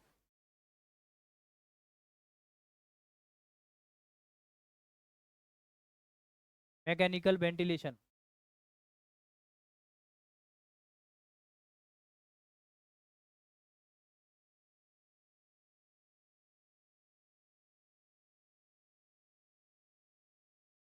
ठीक है। कॉम्प्लिकेशन ऑफ मैकेनिकल वेंटिलेशन में पहला पढ़ते हैं न्यूमोथोरेक्स। कितनी बार पूछा है, not set 6, not set 7, not set 8, repeatedly question पूछा गया है। बैक एंड मास्क वेंटिलेशन का कॉम्प्लिकेशन और मैकेनिकल वेंटिलेशन का कॉम्प्लिकेशन, न्यूमोथोरेक्स, न्यूमोथोरेक्स कितनी बार पूछा है, 3-4 बार तो मैंने देख लिया अभी अभी में ही। तो याद रखना कौन सा कॉम्प्लिकेशन बार बार पूछा जाता है, न्यूमोथोरेक्स। ऑप्शन में आएगा न्यूमोथोरेक्स, टिक कर देना है न्यूमोथोरेक्स को। न्यूमोथोरेक्स का मतलब रेस्पिरेटरी सिस्टम में अपन पढ़ेंगे, मैंने बताया था न्यूमोथोरेक्स का मतलब बैक एंड मास्क वेंटिलेशन में आपको मैंने लिखाया है, अब मैं नहीं लिखाऊंगा। क्या होता है, एयर फिल्ड प्लूरल कैविटी, मतलब एयर का प्लूरल कैविटी में भर जाना क्या होता है, न्यूमोथोरेक्स कहलाता है। लिख लो, लिखा देता हूँ, याद करनी है आपको।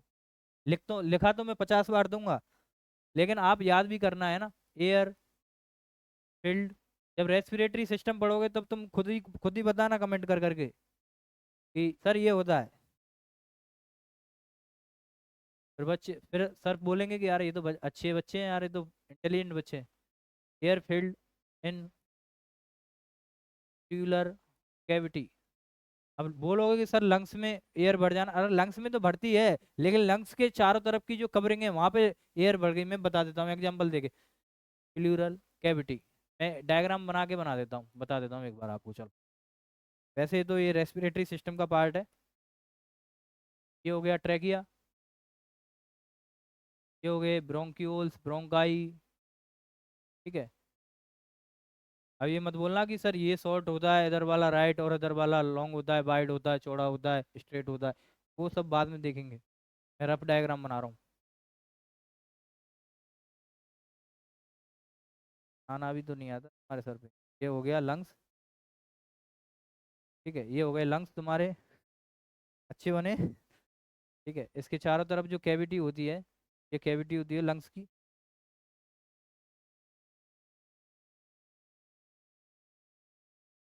ये लंग्स की कैविटी होती है, लेयर होती है लंग्स की, विसरल लेयर और ट्यूबुलर लेयर। ठीक है, ये लंग्स की लेयर होती हैं।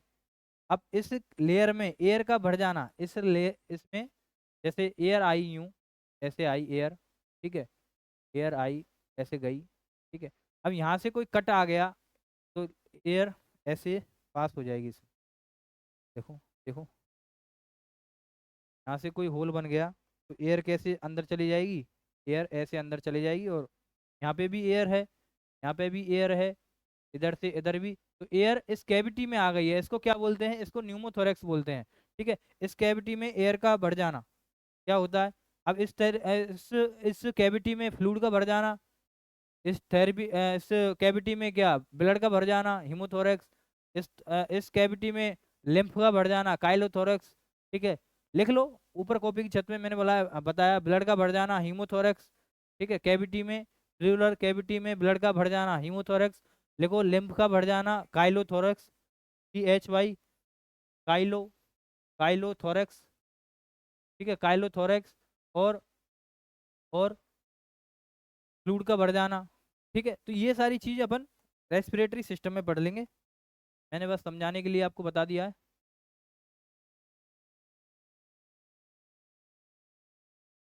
सर को मत बताना मैंने बताया, बोल देना हम तो पहले से पढ़ के आए हैं, तो आता है हम, है ना।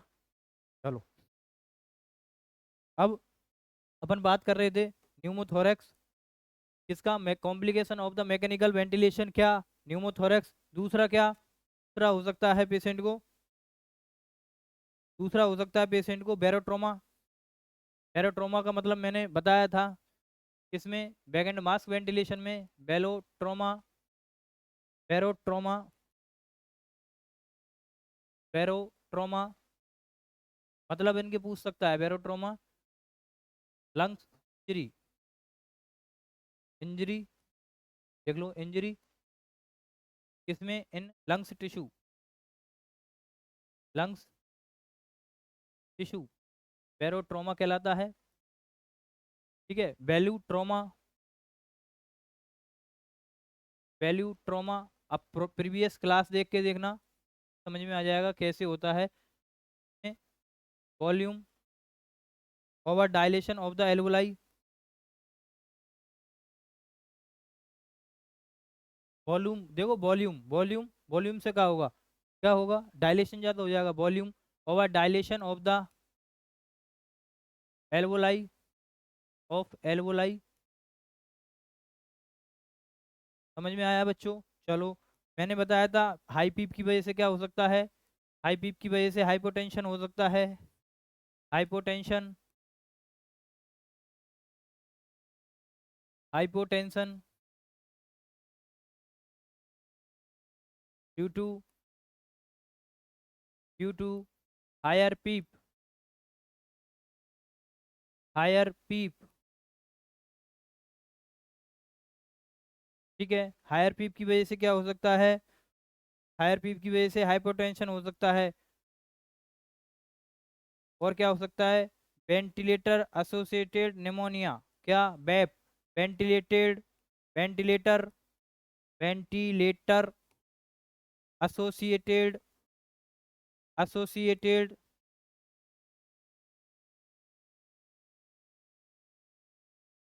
Associated,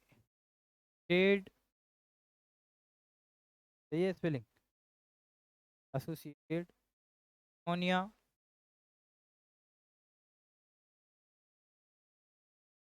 pneumonia.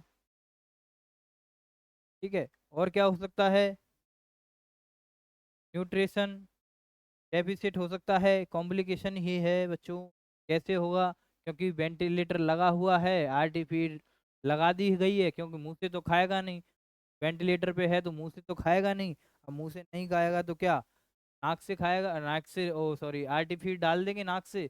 अब स्टाफ क्या होता है, कुछ फीड देता है कुछ नहीं देता है, और दूसरा, अब फीड दे रहे हैं तो उसमें कुछ nutrition मिलते हैं नहीं मिलते हैं, तो न्यूट्रिशन डेफिशिएंसी हो सकती है, कॉम्प्लिकेशन ही है, होगी, क्योंकि पेशेंट खाना नहीं खा पाएगा, खाना नहीं खा पाएगा तो आरटी ट्यूब डालनी पड़ेगी, राइस ट्यूब से खाना देंगे। काफ़ी स्टाफ ऐसे होते हैं खाना नहीं देते हैं, फीड नहीं देते हैं, आरटी फीडिंग नहीं देते हैं। दूसरा ये भी होता है कि उसमें जो आरटी फीड दे रहे हैं उसमें प्रॉपर न्यूट्रिएंट नहीं मिलते हैं, तो न्यूट्रिशन डेफिशिएंसी हो जाएगी, न्यूट्रिशन डेफिसिट, डेफिसिट, ठीक है, देखने को मिलेगा, न्यूट्रिशन डेफिशिएंसी देखने को मिलेगी। और क्या हो सकता है, न्यूट्रिशन डेफिशिएंसी होगी, और एनीमिया मिल जाए, एनीमिया भी हो सकता है, न्यूट्रिशन की वजह से एनीमिया भी हो सकता है। और क्या होगा, और क्या हो जाएगा, ओरल केयर डेफिसिट मिलेगी, ओरल केयर सही नहीं हो पाएगी, वेंटिलेटर ईटी ट्यूब लगी हुई है, दोनों को अपन पढ़ लेंगे, बेप और इसको, ओरल केयर डेफिसिट कैसे treat, oral care, oral care deficit हो सकता है,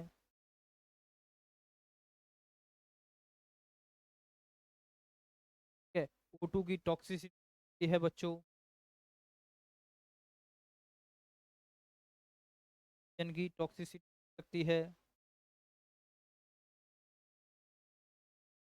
हाइपर वेंटिलेट हो सकता है, वो सब कुछ कॉम्प्लिकेशन में लिख सकते हैं। कॉम्प्लिकेशन में और क्या लिख सकते हैं, डायफ्रामेटिक इंजरी हो सकती है, जो वेलोट्रोमा बारोट्रोमा ये तुम लिख सकते हो, हाइपर वेंटिलेशन से रेस्पिरेटरी एल्किलोसिस जा सकता है, ये सारे कॉम्प्लिकेशन अपन पढ़ चुके हैं, ठीक है। चलो,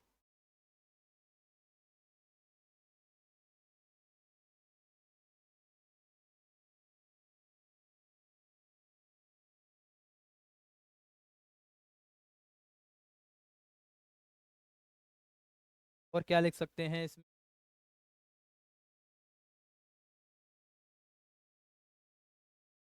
रेस्पिरेटरी एल्किलोसिस कॉम्प्लिकेशन हो सकता है, एल्किलोसिस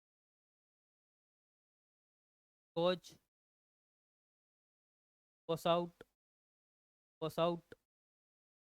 भाई जब पेशेंट का, जब देखना आप CO2 ज़्यादा बढ़ जाता है तो डॉक्टर बोलता है इसको वेंटिलेटर लगा दो, CO2 बॉस आउट कराना है, तो बॉस आउट कराने के लिए भी अपन क्या, वेंटिलेटर का यूज करते हैं ना। जब CO2 का लेवल बॉडी में बढ़ जाता है, बॉस आउट कराना पड़ता है, उसके लिए वेंटिलेटर लगा देते हैं, ठीक है। और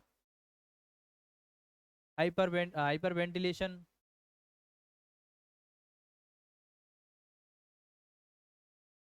ठीक है। और क्या रमा है, और क्या, diaphragmatic injury,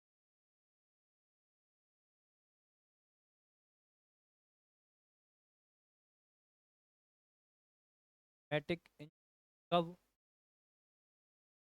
due to baking, baking, आया बच्चों। चलो, ये हो गए आपके कॉम्प्लिकेशन, कॉम्प्लिकेशन के बारे में मैंने बात कर ली गई है।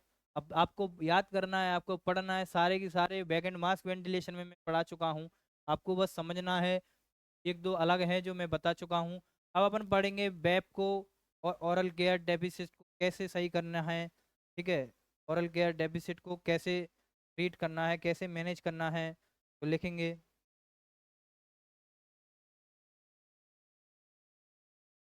लिखेंगे, नर्सिंग केयर, नर्सिंग रोल,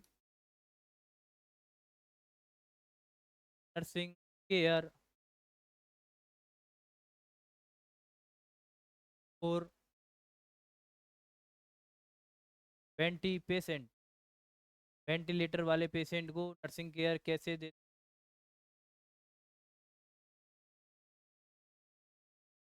और पढ़ेंगे कौन सी, ओरल केयर, पहला पढ़ेंगे इस, ओरल केयर, ओरल केयर कैसे करानी है, तो ओरल केयर के लिए बच्चों हमें क्या करना है, डेली हर शिफ्ट में क्या करना है, पेशेंट को माउथ वॉश करवाना है।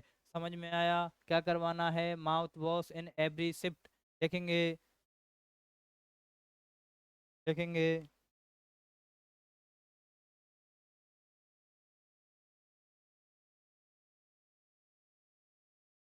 देखेंगे, माउथ वॉश,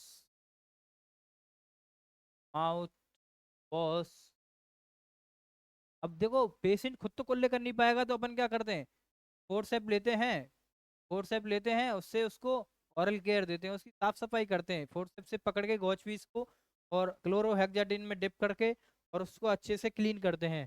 ठीक है, माउथ वॉश विद क्लोरोहेक्साडिन और हेक्साडिन सॉल्यूशन,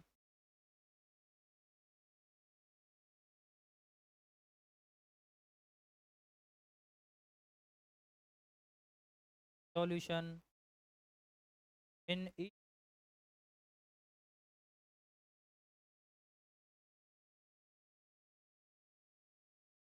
शिफ्ट में क्या करना है अपन को, क्लोरोहेक्साडिन सॉल्यूशन से माउथ वॉश कराना है।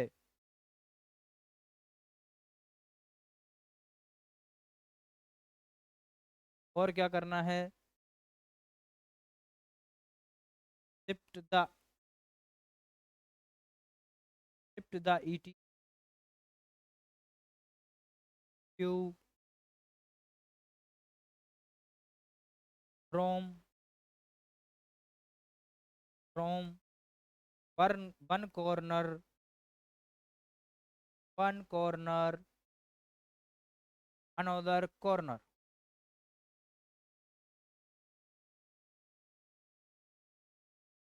Every day, every hour, within, within every 24 hour. इस लाइन का मतलब क्या होता है, समझिए, समझिए बच्चे। ये हमने ले लिया पेशेंट का माउथ, ये पेशेंट का ले लिया हमने माउथ, पेशेंट का हमने ले लिया माउथ।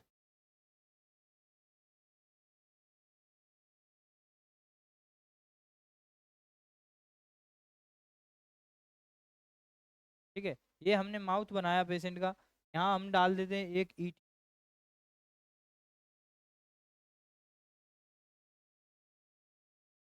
ये ईटी ट्यूब है, ठीक है, ये अंदर से है। अब ईटी ट्यूब क्या करना है, इस कॉर्नर से इस कॉर्नर पे लेके आना है। ठीक है, करेंगे कैसे,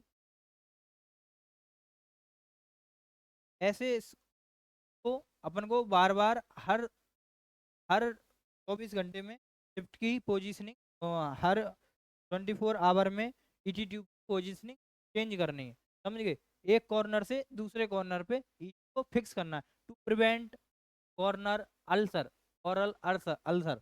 अब एक जगह पे कोई चीज रखी, लगी रहेगी, रखी रहेगी, तो उस प्रेशर की वजह से क्या हो सकता है, अल्सर हो सकता है। तो लिखेंगे टू प्रिवेंट, ये क्यों कर रहे हैं, प्रिवेंट अल्सर, अल्सरेशन। ठीक है, अल्सर, छाला, छाला बनने से बचने के लिए अपन क्या करेंगे, ट्यूब को एक कॉर्नर से दूसरे कॉर्नर पे क्या करेंगे, चेंज करेंगे। ये तो हो गई ओरल केयर की बात।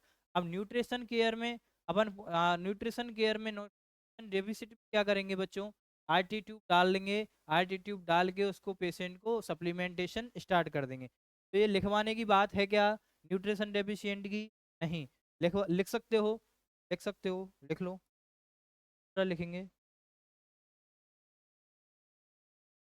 अपन पढ़ रहे हैं नर्सिंग केयर, नर्सिंग केयर, अपन ने पढ़ रहे हैं nursing care for vanity patient.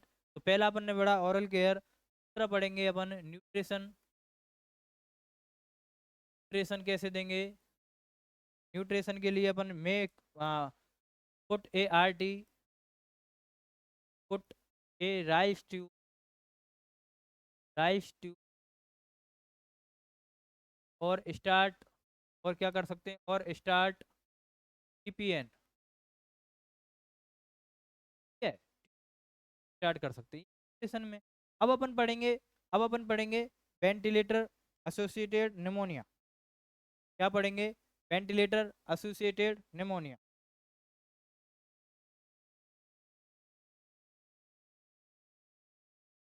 Ventilator associated pneumonia.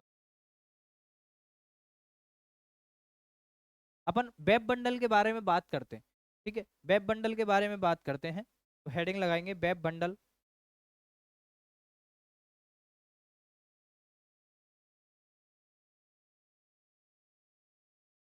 मैं बता रहा था आपको, सिर्फ क्या हो सकता है, पेशेंट को वेप हो सकता है, वेंटिलेटर एसोसिएटेड निमोनिया। तो देखेंगे,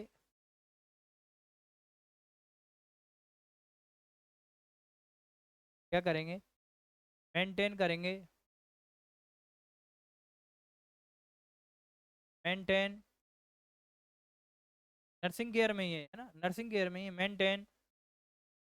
ये तो न्यूट्रिशन का नहीं है, ये तीसरा है, तीसरा है वेब के लिए, है ना, तीसरा है वेब के लिए। ऐसे लिखो,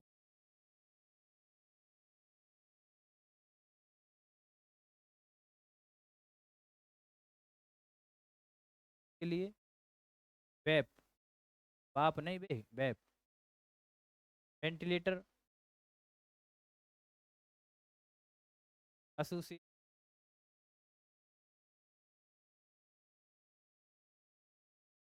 के लिए अपन नर्सिंग केयर पढ़ते हैं। ठीक है, वेब के लिए क्या करना है, maintain, maintain, maintain VAP bundle. एक लिस्ट होती है, उसको मेंटेन करना है, वेब बंडल बोलते हैं। तो वेब बंडल में 6 एलिमेंट होते हैं। कितने होते हैं? 6 एलिमेंट होते हैं वेब बंडल में। 6 एलिमेंट होते हैं, 6 पॉइंट होते हैं, को अपन को फॉलो करना है। Follow six, follow, follow the 6 element of web bundle, web bundle. कौन कौन से 6 एलिमेंट होते हैं बच्चों? तो लिखना है, पहला, पहला एलिमेंट,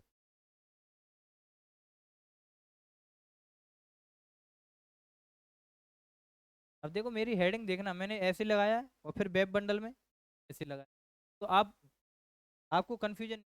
तो पहला वेब बंडल में अपन लिखेंगे head, head of the bed elevation, bed का हेड उठा के रखना है वेब बंडल में। वेंटिलेटर पेशेंट है उनका, bed of the head, head of the bed,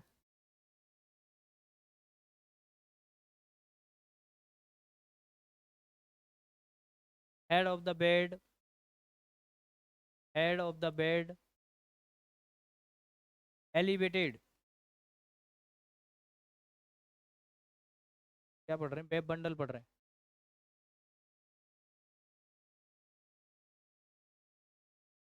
web bundle. Web bundle में एलिमेंट, एलिमेंट अपन पढ़ेंगे। ठीक है, 6 एलिमेंट में अपन पहला पढ़ेंगे head of the bed, head of the bed elevation. कितना? 30 degree to 45 degree head elevation करना है। दूसरा लिखेंगे, दूसरा लिखेंगे oral care every shift,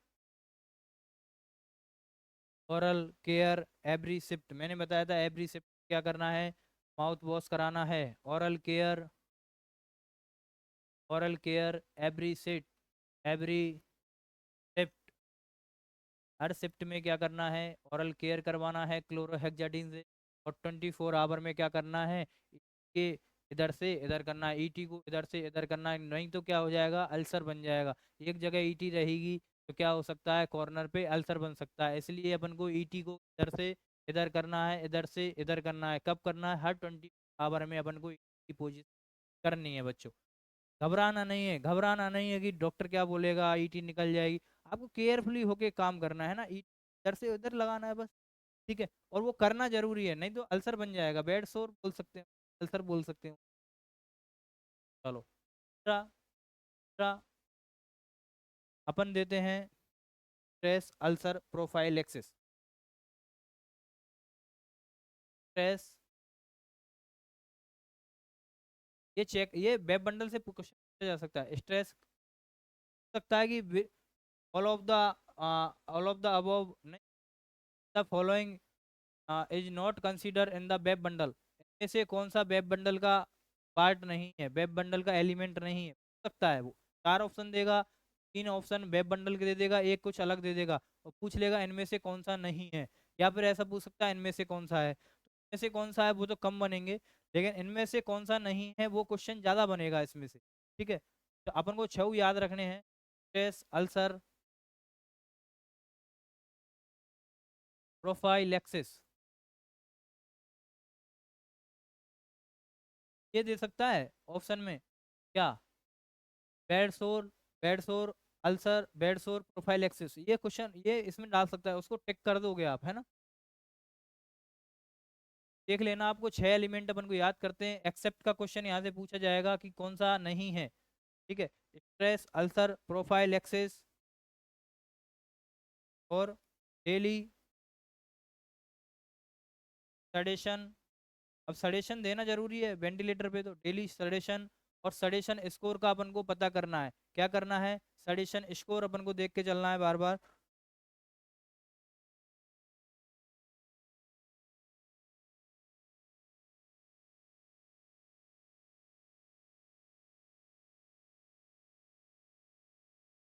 daily daily sedation assessment,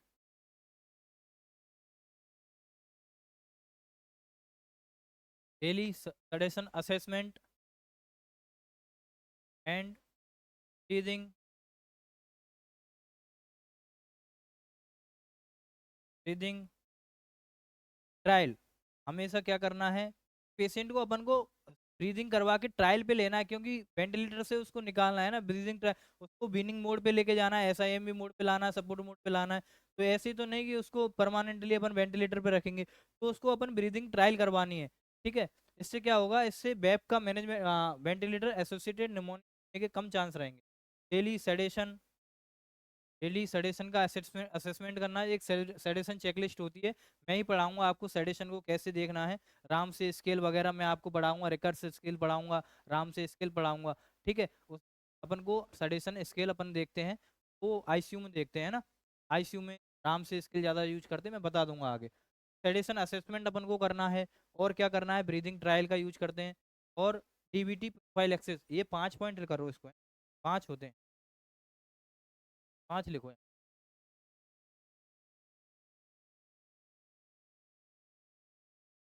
कितने होते हैं, 5 एलिमेंट। ठीक है, पांचवा कौन सा होता है, डीबीटी प्रोफाइल एक्सेस।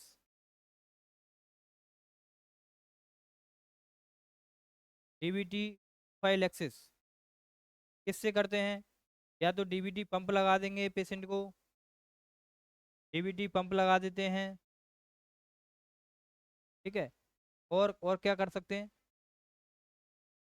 और पेरेन दे सकते, पेरेन स्टार्ट कर सकते, ग्लेक्जन वगैरह स्टार्ट कर देते हैं। ठीक है, कौन सी, वो मोलिकुलर वेट देखो इसमें लिख लेते हैं छोटा,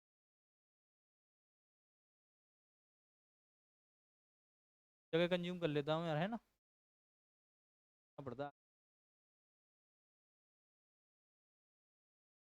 किससे करते हैं, या तो डीबीटी पंप लगा देंगे, या तो डीबीटी पंप लगा देंगे। डीबीटी प्रोफाइल एक्सेस कैसे करते हैं, या तो डीबीटी पंप लगाएंगे, या फिर दो मॉलिक्यूलर मॉलिक्यूलर वेट हेपेरिन, दो मॉलिक्यूलर वेट हेपेरिन पेशेंट को स्टार्ट कर देते हैं। आगे फार्मा में पढ़ेंगे लो मोलिकुलर वेट हेपेरिन कौन कौन सी, LMWH हेपेरिन, क्या बोलते हैं, LMWH, LMWH, जैसे क्लैक्जोन वगैरह, समझ में आया, जैसे क्या, क्लैक्जोन एग्जाम्पल में, क्लैक्जोन इंजेक्शन आता है एग्जाम्पल में क्लैक्जोन, ठीक है। ये सारी चीज वेब बंडल में आती है, वेब बंडल को अपन को फॉलो करना है। समझ में आ गया, चलो। तो ये होती हैं मैकेनिकल वेंटिलेशन की नर्सिंग रेस्पॉन्सिबिलिटी और कॉम्प्लिकेशन मैंने बता दिए हैं। अब बात करते हैं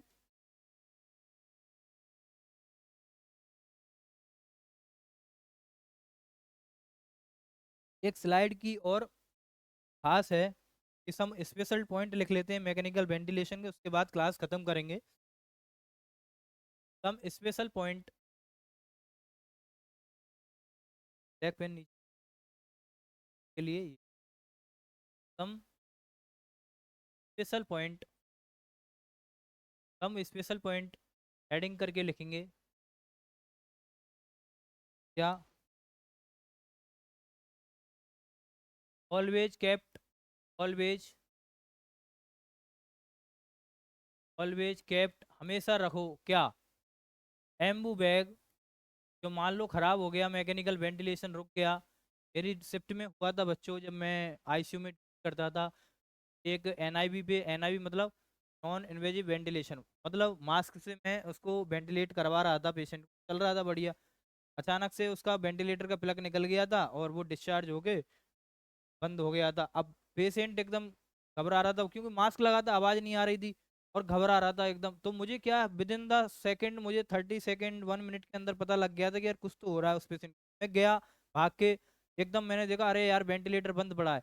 तो हमेशा क्या रखना है, अब मैंने उसको एम्बू, उसको मास्क को खोला और एम्बू लगाया और तुरंत उसको वेंटिलेट करने लग गया, मैनुअली वेंटिलेट करने लग गया, उसको क्या बोलते हैं, बैगिंग बोलते हैं। मैं उसको बैगिंग करने लग गया। तो इसलिए हमेशा always kept Anbu, always cave Anbu at bed side, हमेशा ऐसे जो मैकेनिकल वेंटिलेशन पे हैं, हमेशा क्या रखना है, बेड साइड एम्बू रखना है। ये क्वेश्चन आते हैं, ये बेड साइड क्या रखना है क्या नहीं रखना, जैसे ट्रेकोस्टोमी है, सॉरी ट्रेकोस्टोमी है, ट्रेकोस्टोमी वाले में क्या रखना है, एम्बू रखना है। और जो थायराइडोक्टोमी वाले पेशेंट हैं, आप पढ़ोगे, मैं एंडोक्राइन सिस्टम पढ़ाऊंगा, ये क्वेश्चन पूछा जाता है कि थायराइडोटोमी वाले पेशेंट में क्या रखते हैं, उसमें क्या रखते हैं, उसमें भी एम्बू रखते हैं, क्योंकि रेस्पिरेटरी डिस्ट्रेस हो जाता है, थायराइडोटोमी से पैराथायरॉयड भी निकल जाती है, कैल्शियम कम हो जाता है, चौकिंग को बंद हो जाता है, रेस्पिरेटरी। तो आगे मैं पढ़ाऊंगा, उसमें भी एम्बू रखना है। अब किसी पेशेंट को अपन मॉर्फिन चला रहे हैं, तो बेड साइड क्या रखना है, बेड साइड रखना है, नेलेक्जोन इंजेक्शन रखना है। अगर किसी पेशेंट को अपन क्या चला रहे हैं, ठीक है, ऐसे क्वेश्चन पूछे जाते हैं। मतलब एंटीडोट के भी पूछ लेता है कि किसी पेशेंट को ये दवाई चला रहे हैं, जैसे कैल्शियम वो चला रहे हैं, कैल्शियम कैल्शियम वो चला रहे हैं, पोटेशियम चला रहे हैं, पोटेशियम चला रहे हैं किसी पेशेंट को, उसके बेड साइड क्या रखना है, कैल्शियम ग्लूकोनेट रखना है। तो ऐसे क्वेश्चन पूछ लेता है वो, बेड साइड अपन को क्या चीज़ रखनी है वो पूछता है ना। इसमें लिखेंगे always kept Ambu at bed side, ठीक है। और क्या लिखेंगे,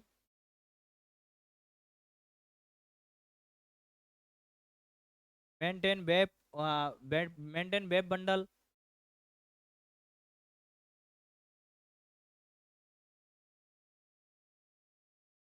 मेंटेन वेब बंडल को अपन को मेंटेन करना है, follow the VAP VAP bundle, follow the VAP bundle, follow the VAP bundle,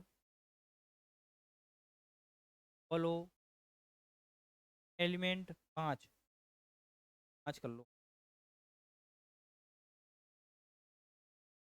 ज़्यादा मैंने लिखा है एक जगह।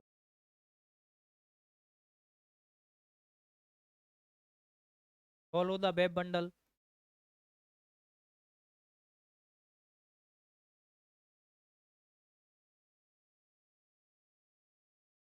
Follow the VAP bundle. और क्या करना है, और करना है feed force suctioning, check, check या असेस, भाई सक्शन तो जरूरी है, असेस द नीड,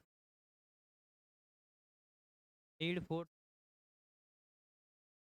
एक क्वेश्चन मैं बताऊंगा आज तक के इतिहास में कि एक दो जगह बताया है, और आया तो है नहीं लेकिन आ सकता है। क्या? क्या? देखो, ये लिखो।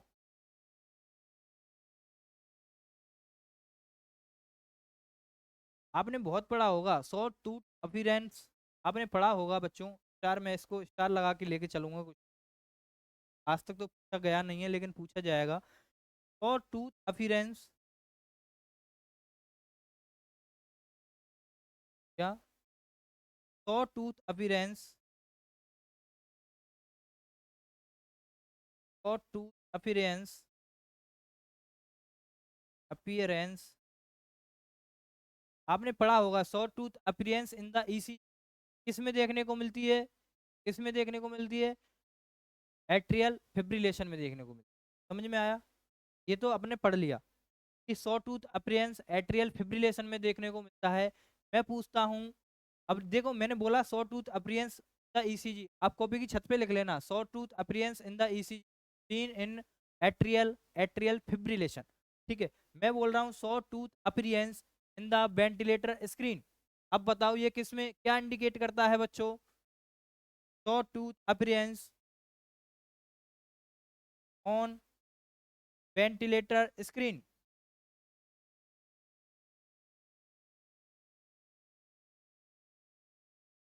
वेंटिलेटर,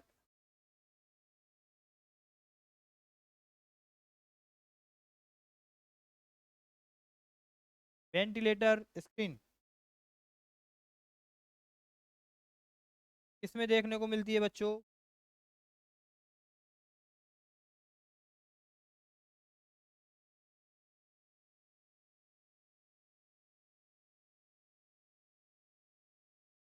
ये मैं पूछ रहा हूँ कि saw tooth appearance in the, saw tooth appearance on the ventilator screen क्या इंडिकेट करेगा? नीड ऑफ सक्शनिंग को इंडिकेट करेगा।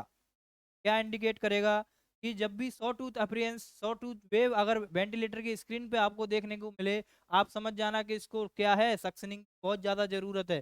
तो इंडिकेट, इंडिकेट, ये क्वेश्चन पूछा गया नहीं है लेकिन सॉ टूथ का question, saw tooth appearance in the EC 1000 बार पूछा गया है, कितनी बार एग्जामों में पूछा गया है। तो अब ये आने के चांस है क्योंकि एक स्टेप ऊपर हो गया है ना, वो थोड़े से क्रिटिकल क्वेश्चन पूछने लग गए। Indicate, indicate need of suctioning रहेगा बच्चों। बस तुम पढ़ते रहो, मैं बोल रहा हूँ सिलेक्शन, तुम इतने सिलेक्शन लोगे तुम खुद कंफ्यूज हो जाओगे कि कहाँ जाएं यार। सच बता रहा हूँ मैं, इतने सिलेक्शन लोगे तुम खुद कंफ्यूज हो जाओगे कि यार ये ज्वाइन करें, ये ज्वाइन करें, ये ज्वाइन करें। मतलब इतना सिलेक्शन, लेकिन टाइम लगेगा। कम से कम आप 8 से 10 महीने मान के चलो कि आप निरंतर प्रयास करोगे, 6 से 7 8 महीने निरंतर पढ़ोगे, डेली 8 से 10 घंटे स्टडी लगाओगे, तब आपको 7 8 महीने के बाद आपको सफलताएं मिलना चालू हो जाएंगी, जब आपके रिजल्ट निकलना चालू हो जाएंगे। ठीक है, तो आप पढ़ते रहिए, मुस्कुराते रहिए, हंसते रहिए और बने रहिए पीएनसी के साथ। इंडिकेट क्या करेगा? सक्शनिंग को इंडिकेट करेगा। चलो, तो ये हो गई आज की क्लास। ठीक है, में कुछ और बचा नहीं है। तो ये हो गया आपका मैकेनिकल वेंटिलेशन की क्लास, जो बहुत खास क्लास है। ठीक है, मैंने कुछ इंपॉर्टेंट क्वेश्चन इसमें बताए हैं, ज़्यादा नहीं पूछेगा। 2 3 क्वेश्चन मैंने बताए थे कि अलार्म से एक क्वेश्चन पूछेगा ही पूछेगा। एक ये क्वेश्चन बताया था, कुछ मैंने कॉम्प्लिकेशन से क्वेश्चन बताए थे, आपको वो चीज़ें याद रखनी है। और मैंने क्या बताया था, बस यहाँ से मेनली अलार्म से क्वेश्चन यहाँ से पूछा जाता है ना, अलार्म से पूछेगा या तो मोड से पूछेगा। और एक क्वेश्चन मैंने ये पढ़ाया है, और एक वेब बंडल से क्वेश्चन आ सकता है। वेब बंडल का क्वेश्चन मैंने बताया था, वेब बंडल आपको याद रखने हैं, 5 एलिमेंट अपन को याद रखने हैं। यहाँ से जो क्वेश्चन बनेगा वो बनेगा एक्सेप्ट का। मैं लिख देता हूँ क्वेश्चन किसका बनेगा बच्चों, क्वेश्चन बनेगा एक्सेप्ट का। क्वेश्चन आएगा यहाँ से, वो आएगा एक्सेप्ट का। 4 ऑप्शन देगा जिसमें यहाँ से उठा लेगा, है ना, 3 तो यहाँ से उठा लेगा और एक बाहर से पटक देगा। तो आपको एक्सेप्ट का, देखो मैं ऐसे ही लिखता था, क्वेश्चन जो पूछेगा एक्सेप्ट का पूछेगा, तो अपन को याद करना है, खुद को बना लेने। 3 ऑप्शन कैसे बनाने, 3 ऑप्शन यहाँ से ले लेंगे, चौथा लिख देंगे क्या, प्रेस अल्सर प्रोफाइल एक्सेस। होगा, नॉट आंसर में कौन सा चला जाएगा, आंसर कौन सा नहीं है, समझ गए। तो ये हो गई, ये क्लास हो गई। यहाँ से ये क्वेश्चन बन सकता है, वेब बंडल से क्वेश्चन बन सकता है। और मैंने बताया था क्वेश्चन कहाँ से बनेगा, एक ये बनेगा और टू बनेगा बस। और एक ये बनेगा, क्वेश्चन कौन सा बनेगा, एक ऑलवेज कैप एम्बू, ये क्वेश्चन ये नॉर्थ साइड 6 में पूछा हुआ है शायद कि मैकेनिकल वेंटिलेशन वाले पेशेंट हैं, उसके वेट साइड अपन को क्या रखना है, एम्बू बैग रखना है। तो ये क्लास हो गई आपकी मैकेनिकल वेंटिलेशन की। मैंने 2 क्लास में इसको कंप्लीट करा दिया है। आप इसको पढ़ना और बार बार इसको रिवाइज करना, अच्छे से बनाना इसके, और आपकी सफलता की तरफ एक कदम और बढ़ाना है अपन को। तो जुड़े रहें हमारे पीएनसी के प्लेटफॉर्म के साथ, मुस्कुराते रहें, हंसते रहें, अपने दोस्तों को शेयर करें क्लास, और उनको एप्लीकेशन डाउनलोड करवाएं। साथ में हमारे यूट्यूब चैनल से जुड़ें, मॉक टेस्ट लगाएं, यूट्यूब चैनल को सब्सक्राइब करें। थैंक यू सो मच, मिलते हैं अगली क्लास में।